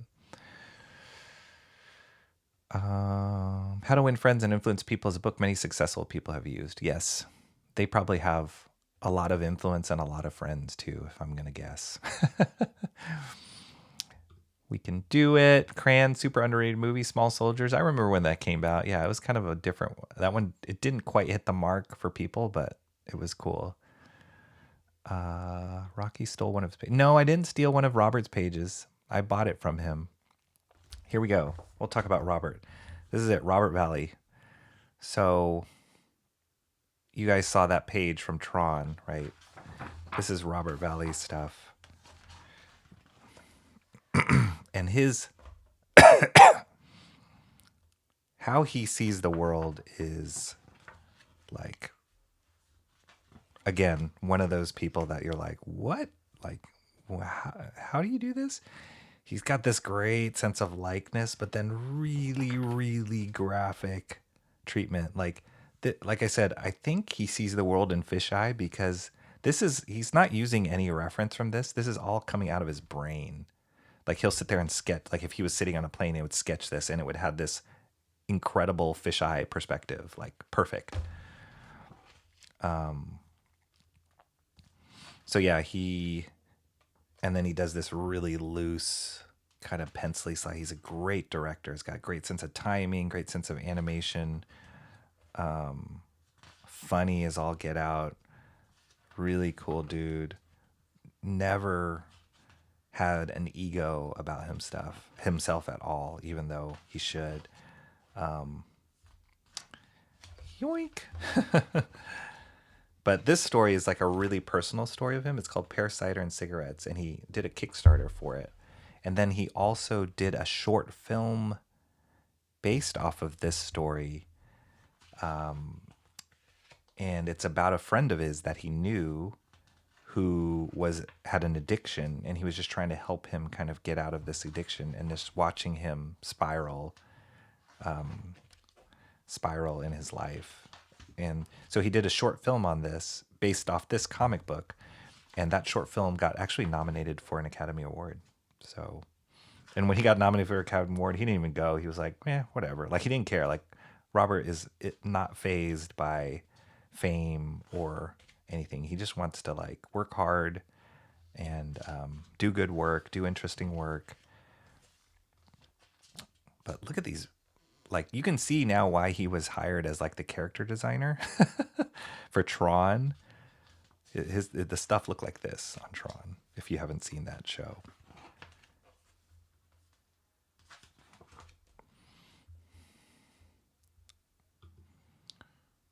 Rocky always does this. Oh, I've got to show you this thing over here. I do. I get so excited. One thing leads to another, and I have to go to my shelves.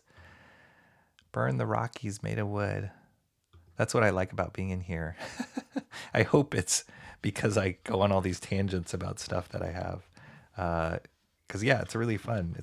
These are the things that inspire me, that I love, that I love talking about, that I look at and just want to be or want to do, and just admire these people for how good they are. But yeah, Robert Valley, one thing with Robert Valley is he has this ability to capture likeness so well. He did this one commercial for the Beatles, for Beatles rock band. But he did this awesome animated commercial intro for it, and his likenesses of the Beatles were so, and he goes through the different time periods of the Beatles, and it's really good. And I think that Alberto did the backgrounds in that, if I'm not mistaken, of that short film.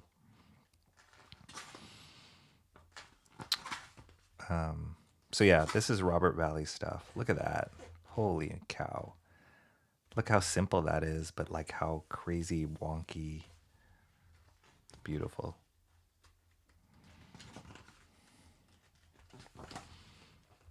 He directed a few things for the Netflix series called, I think it was called Sex, Love, and Robots. Oh, I love this face. He drew the most amazing. This is Kramer from Seinfeld. He drew the most amazing female characters. So good. He was definitely like a party dude. Would go to clubs a lot, but you can tell from the reference of what he drew. You're like, okay, you've seen this in life. You experienced this. Look at that great exaggeration. Most of this story is told from the perspective of, like, from first person point of view. So like this kind of stuff, like who thinks of this? It's awesome. So yeah, his friend's name was Techno, and he's kind of slowly dying in the story. It's really sad. It's actually a very personal story for Robert, but well told, beautiful. Yeah, good stuff. Anyway, Robert Valley, one of my heroes. Canadian guy, really nice. Here's the movie. Came with a DVD of the movie, which is kind of cool. Parasite Cigarettes. And then this other book that I pulled out randomly, but it was next to Robert's book on my shelf, was a guy by the name of Garret Sheldrew. Rest in peace. He passed away recently. He was another artist, another animator who was part of that collective that I was talking about, Mavericks. And unbelievable designer. Was a storyboard artist and a character designer. And this is a sketchbook that he put out. He also worked on Aeon Flux. Aeon Flux was, I don't know if you guys knew this, but Aeon Flux started up here. I mean, it was from here, from the Bay Area. Peter Chung was the creator, but the team that he assembled was at a company up here called Colossal Pictures. And Colossal Pictures was they were kind of this independent animation studio based in San Francisco. And they were a big reason why I moved out here, because of their work. And I just loved how different and exciting that their work was. And so a lot of those artists, like Robert Valley, like Garret, they all worked at Colossal. And then when Peter Chung came up with the idea of Aeon Flux, he was at Colossal at the time directing commercials.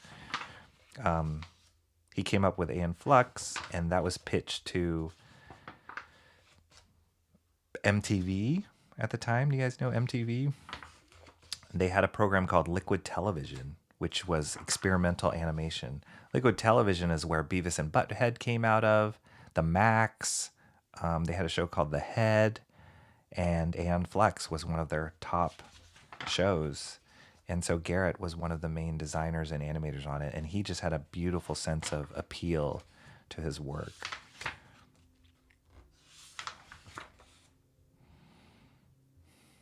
John says, where is Shant anyway? I don't know. Shant's been MIA. He's so busy with those bigger streams. And he's still doing his stream too, but I haven't had a chance to talk to him. Actually, you asking that reminded me that I really need to touch base with him. I hadn't had a chance to have a conversation with him in a while. But I know he's been super, super busy. This is his normal time. That's true. That's true. He definitely should be wide awake right now. Maybe he's streaming. I don't even know.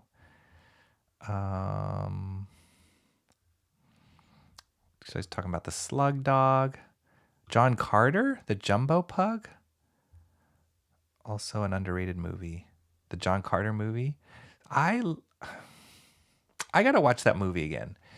John Carter is such a great property. So here's some Aeon Flux stuff. Oh, my book is... Yeah, this character was from Aeon Flux. Oh, I just loved his sense of appeal. He had like the most beautiful proportions in his characters. Oh, this poor book is falling apart, which is sad. But yeah, Garret ended up being a storyboard artist at Pixar. And then he passed away recently. Or not recently, maybe a year or two ago. Which was really sad, kind of suddenly. Nobody really knew what happened.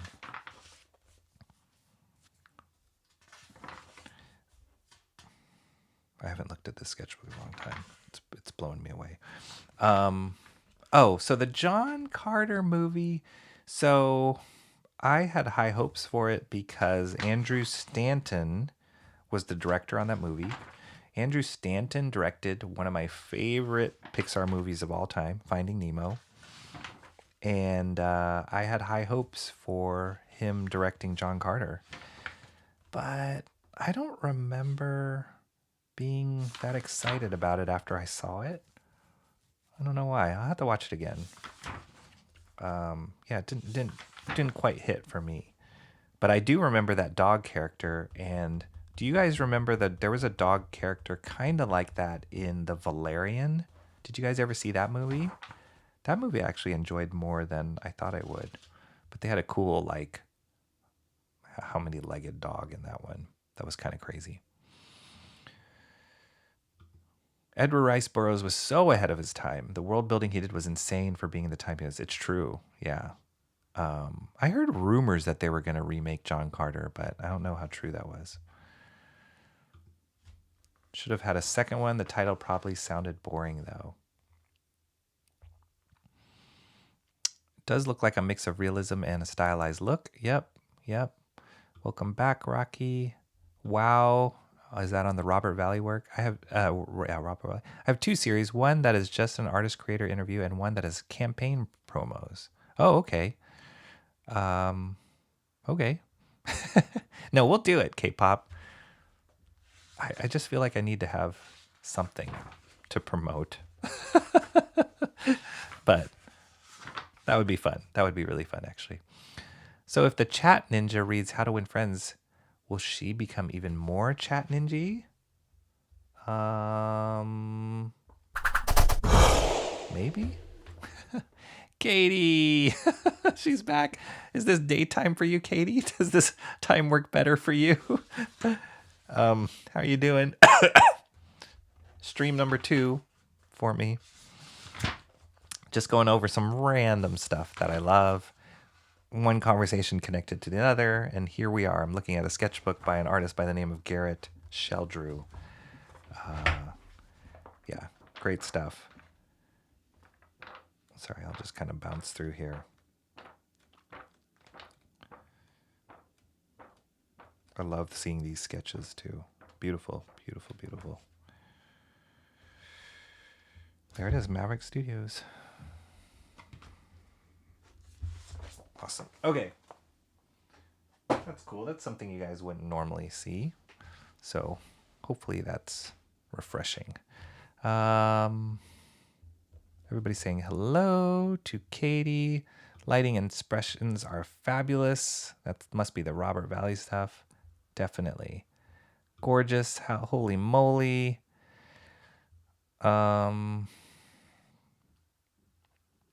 What the heck, a late stream. Awesome one.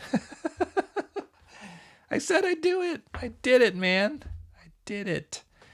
All right, this is another book I picked up today at the library. I have never heard of this. The thing that was interesting about this is it's about a Filipino myth. Never knew about it. I'm Filipino, so I was like, okay, interesting. And the artist is a Filipino, won some awards in the Philippines. So I was like, okay, I'll give it a shot. I know nothing about this. But I took a peek at the artwork, and it definitely has a manga influence to it. But it's cool, black and white, love it. Kind of maybe... I've heard some Filipino mythology... like characters that have bodies that split in half, and they operate like the top half is like a bat character, and the bottom legs do something different. I can't remember. Oh, maybe the bottom legs stay in place, and if you block the top from reattaching to the bottom, you can kill it or something. I don't know, something weird. It's like one of those weird myths, but I don't know. This artwork seemed interesting to me. It kind of had an indie black and white vibe to it, which I always love. And so that's why I picked it up. I love that. I love pages like this. When I see people trying to do pages like this where there's no dialogue, means they are wrestling or trying to use the, the medium, the comic book medium, to convey story without dialogue, which I love. I really, really love. So I saw a lot of pages like this when I picked it up and flipped through it. So I was like, oh, yeah, cool. Like he's trying to do stuff like comic book stuff, which you can only do in comic books. So yeah, I thought I'd give it a go. And definitely has a manga feel to some of the designs. But look cool. Look cool. Look competent and cool. Body shapes are intriguing. Awesome One is right on time. I was playing a game with a friend. Nice. John, talking about the book. Everybody said hello. The fridge in Sex, Love, Robots is my favorite episode. I barely remember that one. Robert Valley directed the one where they're like out on the ice, and then there's this huge like monster whale. It's 2D drawn animation, and there's a huge monster whale that comes out of the ice. And that monster whale, here goes. This is it's coming full circle, guys. That monster whale was designed by Derek Monster, and Robert Valley directed that piece. So I guess he hired Derek to do it. But that's an awesome one. That one that he directed. And then Alberto Miaglo also directed something. I think it was for Sex, Love, and Robots. I think so. And he did one where there was like a siren, and she's wearing these like gold jewelry, and she's like dancing in the water and kind of entrances this knight and this whole army. They start slaughtering each other. It's amazing. But yeah, he did that one. So some really cool stuff with those guys. His neck is making mine hurt just looking at the angles of his neck. Totally. Where did you from to SF? Where did I come from? Or where did I move from to SF? I was in the East Coast. So I went to college in Rhode Island, and then I worked a little bit in Boston, and then moved out to San Francisco, if that's what you're asking, John.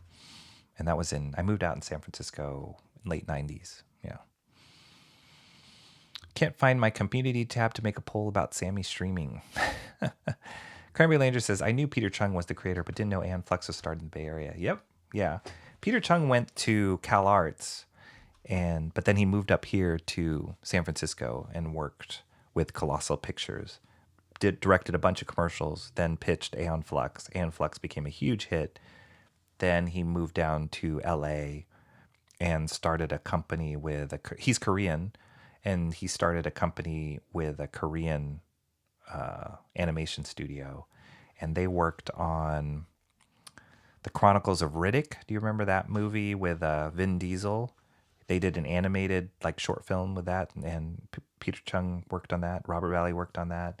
And he also did a bunch of different animated shows on his own. And then he worked on The Matrix. When they did The Matrix animated, he did an episode in that. And then he was involved in the Ann Flux live action movie, which was not as great as the animated movie, or the animated stuff that he did. And then I don't know what Peter Chung is doing now. The last I saw him, he was really active on Instagram for a while. He was like posting artwork, and I think he's teaching a lot. He had a great interview with the cartoonist kayfabe guys that I loved. And the thing about Peter Chung, I've never worked with him directly. Just met him a couple times through mutual friends. But he's not the friendliest guy, and he has high expectations for the people that work with him. And so everybody that works with him is like top notch. And brings their A game and can just like work like crazy. So that's why like Eric Canete and Robert Valley, all those guys, like to keep up with Peter Chung, because he has very, very high standards as a director.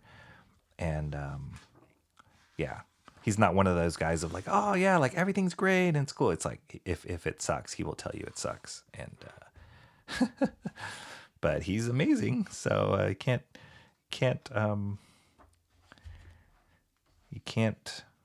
argue with the dude. He's really good at what he does. He knows what he's talking about. What's a MTV? I know I feel so old. I don't know if some people don't even know what MTV is. I used to tell my kids, I was like, music videos were like a thing. Like they were like an event when they came out, and you would wait for the certain hour that they would air the new music video from whoever, Michael Jackson or Duran Duran or whatever. Like it was like a thing, and it would just be everybody would be talking about it. But kids these days, they don't know anticipation anymore. It's like everything is on demand.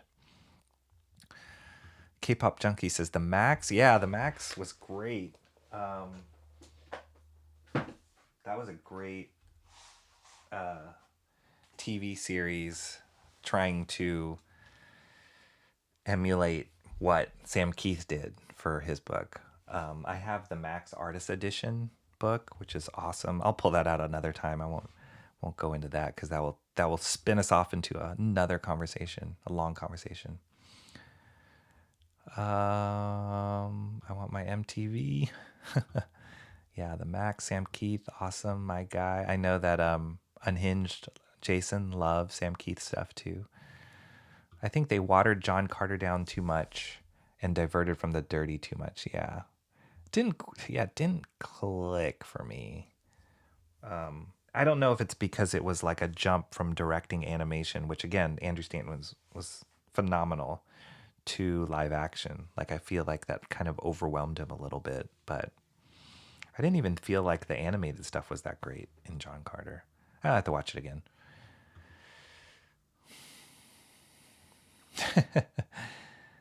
You should watch the 90s John Carter movie. I have seen Valerian and the City of Thousand Planets. Yeah, there was some good stuff in there. It's not perfect, but there's some good. I felt like the casting of the main characters was wrong, the actors, but I thought the execution, there was some really fun concepts in there. I wanted Valerian to do better too, yeah. Sammy draw Rocky like he's a demon. Wow. Are you guys wowing? I don't even know now. I'm so behind. I got to save these stream now and friggin' get all these. I don't know even where you could get like the Robert Valley. You definitely can't get the Garret anymore. That was just like independently produced. I don't know where you can get the Robert Valley stuff. I'll have to look. I haven't talked to Robert in a long time, but I can't imagine he's not selling it anymore. It was on Kickstarter, so yeah, I'm not sure. Make me a lumpia Rocky and wrap it in cabbage, cover it with fish sauce. Thanks, order up. What the? Oh, I've heard of Parasite. Yeah, that gets into the horror genre a little bit too much for me. I'm not a big horror fan, but I'll read some, but I'm not a huge horror fan like some people are. K-pop's a horror fan. I know about the Aswang. Was that the one with the body split? Yeah, weird. It's really weird. Dang it. Sanctuary and City Hunter. City Hunter's cool. Yeah, Sanctuary. Yep. This Parasite is okay, I gotta check it out then, if you guys say so. Top mangas of all time. Okay, we gotta check it out then. I don't know what John is saying, but we're gonna give him one of these. Oh gosh, I'm really behind. Love that series about the tones. Blah blah blah. Manga reprint of some Doctor Who comics was my favorite. Really? Manga Doctor Who? I didn't know they did that. Samari in the Garden of the Forest too. Okay. Sammy joined Katie's. Yeah, blah blah. You guys are awesome. Okay, one more book. looks great. Listen, we're already pushing it with the community tab. This is not hasty in the whole join Discord thing. Okay, I'm catching up here. Okay. I'm not surprised that Awesome One takes over the Discord. I'm not surprised. The artist author died midway through the series, so it's unfinished. Oh yeah, the Filipino vampire. There was a series that came out for Netflix that was based off of, what was that called? Now I'm wondering. Netflix Filipino animation. Trese. Trese. Trese. Yeah, there was an anime series there. I didn't really watch that. But that was based off of a Filipino horror comic by the same name. I too love the Chat Ninja sound. Whoop, whoop. Yeah. I actually caught up. I did. Oh yeah, okay, here's the Cranberry Langers one. This is a cranberry full of power. This is a cranberry full of power. Maybe I got to add like a little like hit at the end of that one, but yeah, K-pop, you weren't here in the first stream, but I had been talking about doing like, oh, wouldn't it be cool if we had a sound effects for the Chat Ninja? And then now I'm brainstorming sound effects for a bunch of other people too. So now I got to think of, what do you got to think of one for K-pop? Maybe it's K-pop. Boy. Okay, so this is the last book I got from the library. Xerxes, Frank Millar's Xerxes. So this came out after his 300 series, which I don't think I really appreciated 300 when it first came out, but now I really, really like it. And so because I didn't appreciate, wow, I can't even fit this on frame. Because I didn't appreciate it, yeah, there's no way I can get this whole thing on frame. Is there? Oh, I guess I can. You just see a little bit more of my desk. That's okay. Wow, that goes out pretty wide. Because I didn't appreciate 300, I wasn't really like super into Xerxes. But the cool thing is, after I saw that Frank Millar documentary, some of the work he was working on when they were interviewing him, I believe was from Xerxes. So I saw him drawing it like at scale, and it like was so inspiring to see. I was like, okay, I really need to go back and look at this series. It's funny that one of the first books I was looking at from the library books that I got was the Neal Adams one, which was super highly realistic. And then you go to this with Frank Millar, who's going very stylized in his later work. And I love Frank Millar's work. I really do. I know a lot of people kind of poo-poo on his newer stuff and how weird it gets. And he even drew a variant cover for a new Uncle Scrooge comic that came out. It was the weirdest thing, Frank Millar drawing Uncle Scrooge. But I loved it. It was so weird. Like he's kind of boiling his whole style down to just the essence of something to get a reaction, whatever it is. And yeah, I just love that. He's a master.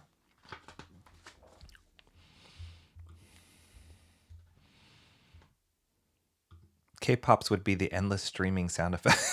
Yeah. That's just going on and on and on. Is that Sammy or Emo's voice for the cranberry? Oh my gosh.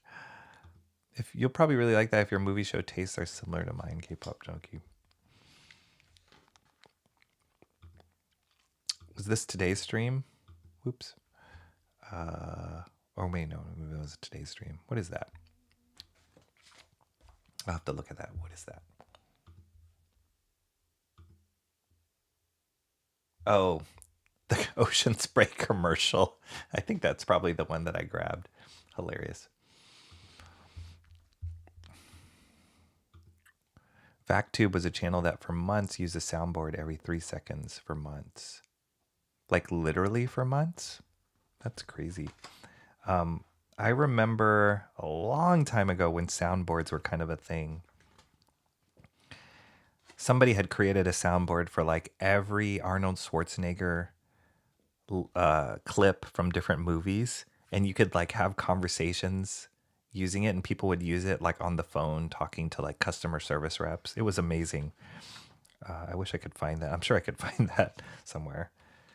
But it was like every movie clip that you could think of Arnold Schwarzenegger. Yeah, I love Frank Millar's work. He's just top level, like godlike tier as far as comic book artists for me.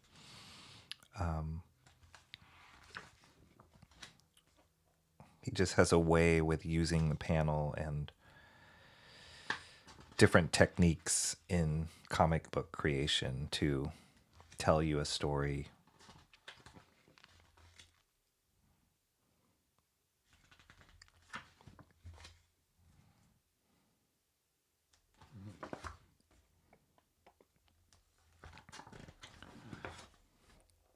I mean, most of this stuff is like hard silhouettes, but it's really beautiful work.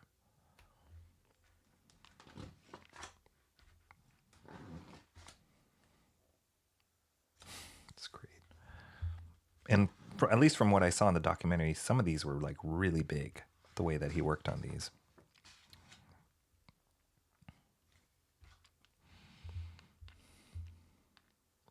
That is one of my favorite Ocean Spray commercials. I think of it often when thinking of Ocean Spray cranberry juice. K-pop's laughing. About an hour show, and the host overused it like crazy.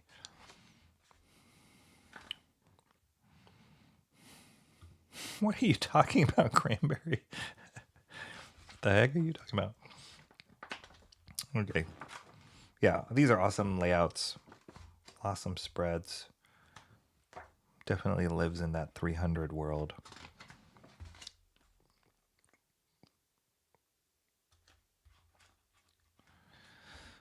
That don't feel good.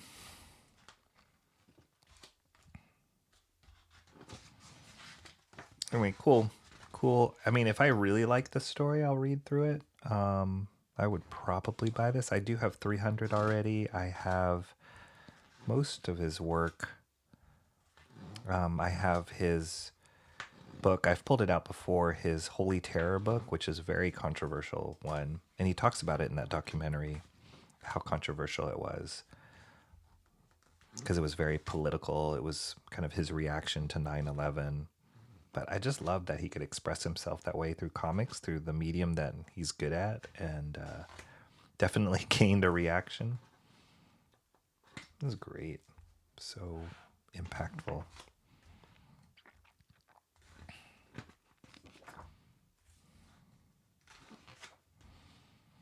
There you go. Xerxes. Classic. Sin City.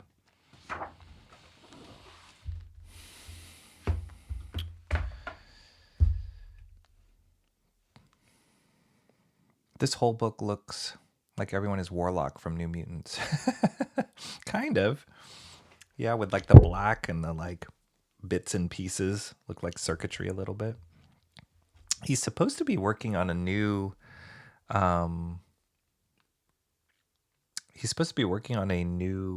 Sin City that's like a Western Sin City.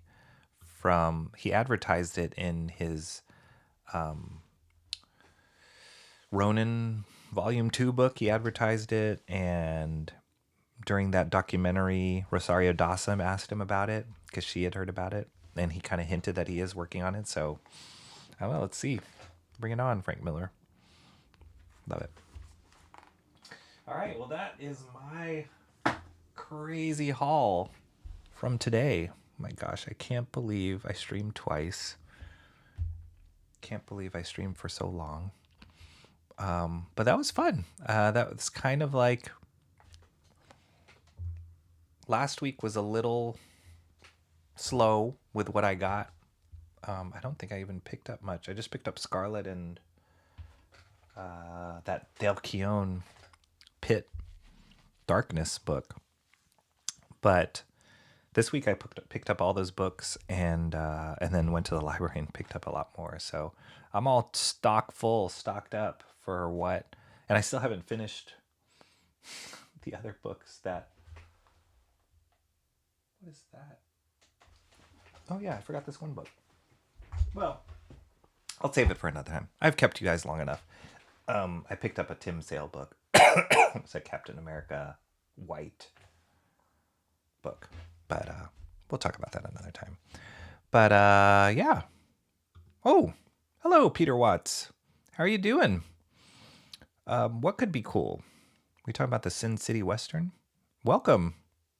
I love your profile picture.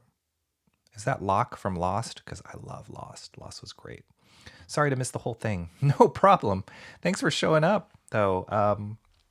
You can definitely watch the first stream that I had this morning, where I unboxed a couple things. A Travis Charest portfolio, Wildstorm portfolio, which is, those of you who are here, you can vouch for how beautiful that was. And then a Raphael Grompa Dark Knight. Speaking of Frank Miller, Dark Knight, The Golden Child, that Raphael Grompa was the artist on.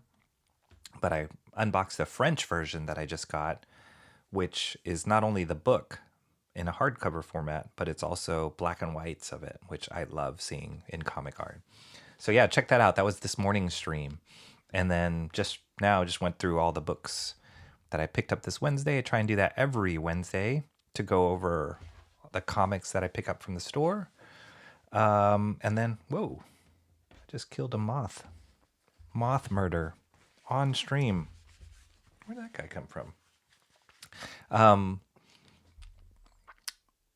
And the cool thing, oh yeah, K-pop, thank you so much for commenting on X. I had posted pictures of getting Unhinged book, Absolute One Stormy Night at one more store in the city, Amazing Fantasy comic book store there. So it's on the rack, on his new comic rack. And Jason was super psyched that happened. So he was in a total of 3 stores now in San Francisco.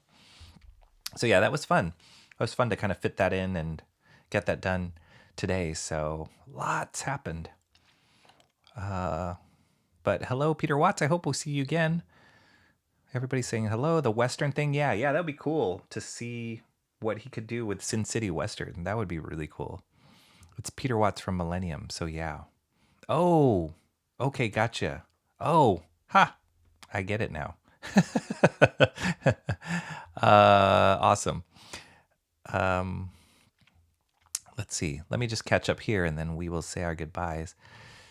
Hit Peter. Oh my gosh.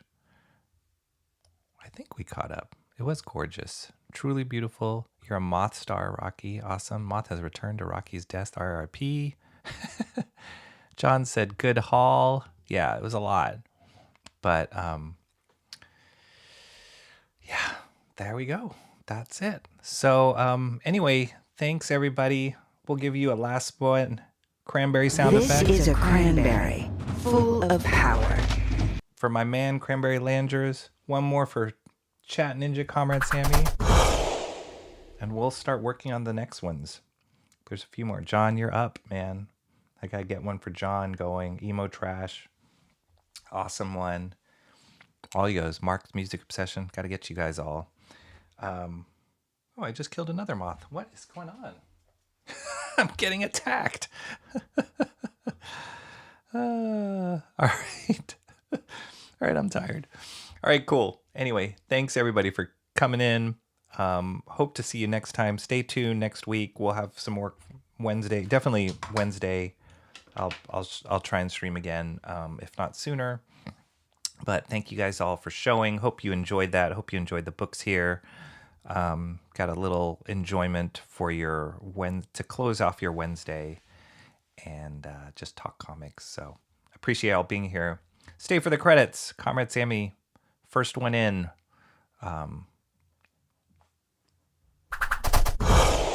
See you guys later. Good night.